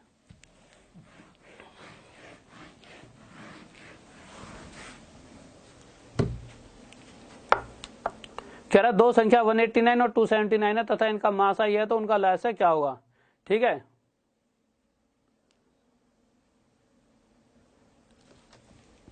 देखिए क्या कह रहा है, हमें पता है दो संख्या दे रखी है A और B, और हमें पता है एक संख्या HCF दे रखा है 27, तो LCM पूछा है। हमें पता है कि यार LCM मल्टीप्लाई HCF बराबर क्या होता है A × B। बस यहां वैल्यू रख देंगे। LCM हमसे पूछा गया है, HCF कितना दे रखा है 27, A कितना दे रखा है हमारे को, A की वैल्यू 189 है और B कितना दे रखा है 279। और इसको आप जब कैलकुलेट करोगे, एक बार जब देखना, दिख रहा है सर, देखना, इसे जब आप कैलकुलेट करोगे तो आप जब काटा पीटी करोगे तो 1953 आपका क्या आ जाएगा आंसर। नेक्स्ट क्वेश्चन लगाइए यार एक बार जल्दी से। जल्दी से नेक्स्ट क्वेश्चन।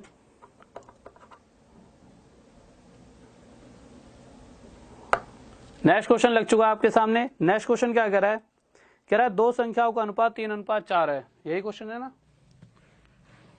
और नेक्स्ट क्वेश्चन ध्यान से करना, क्या कह रहा है?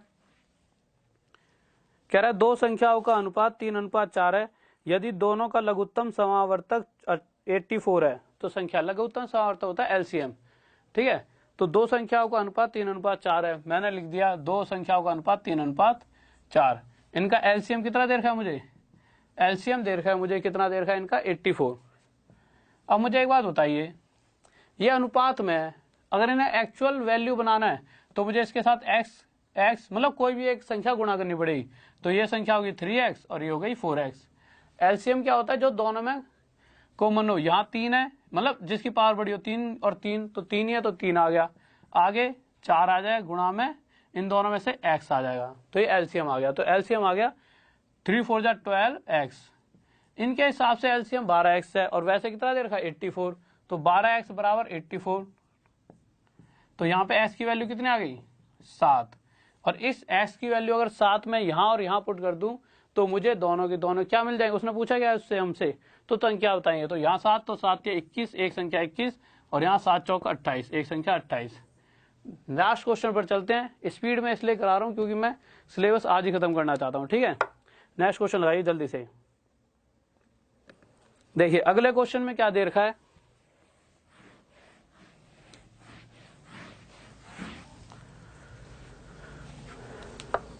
अगला क्वेश्चन हमारा कह रहा है कि दो संख्याओं का अनुपात 3:4 है। दो संख्याओं का अनुपात 3:4 है। उसके बाद कह रहा है कि दोनों का महत्तम समावर्तक एचसीएफ दे रखा है कितना? 24। एक बात बताइए, एचसीएफ होता क्या है? अगर इस संख्या के साथ में x और इसके साथ x, तो ये संख्या 3x और ये 4x। एचसीएफ का मतलब क्या होता है? दोनों में कॉमन। दोनों में कॉमन क्या? x। तो x एचसीएफ है। x किसके बराबर दे रखा है? डायरेक्ट किसके बराबर है? 24 के। तो x बराबर 24। तो 24 गुणा यहाँ पे करूंगा 3 के 24 थी 72, और यहाँ पे 24 चौक 96। तो ये दोनों संख्या आ जाएंगी मेरी 72 और 96, और यह मेरा क्या आ जाएगा? आंसर।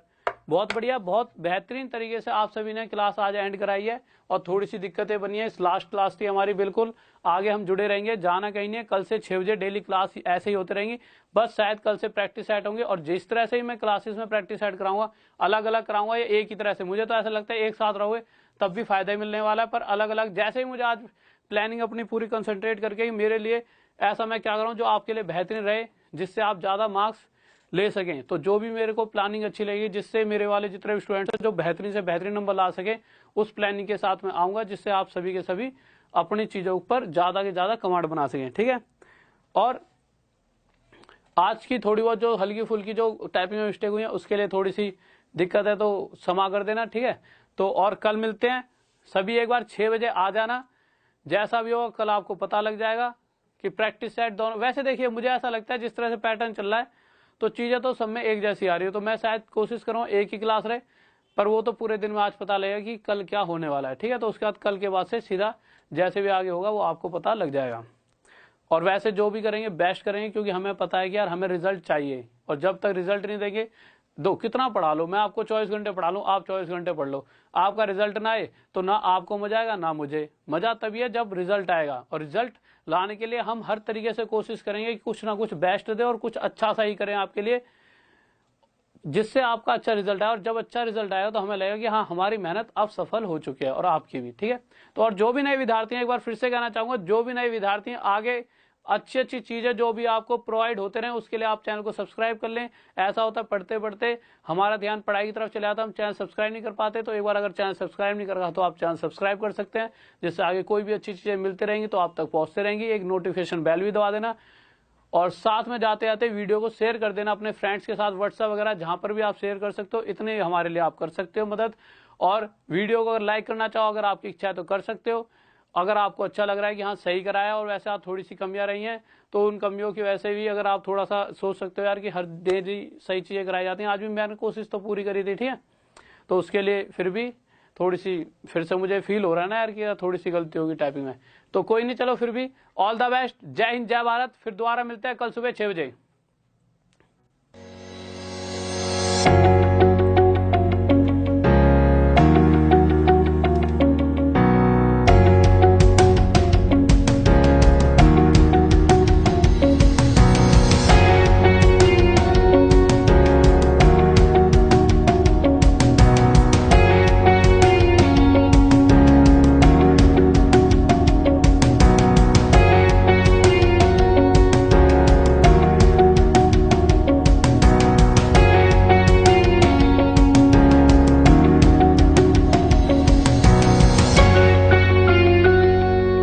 साथियों, आप अपने परिवार एग्जामपुर को जरूर सब्सक्राइब करें। धन्यवाद।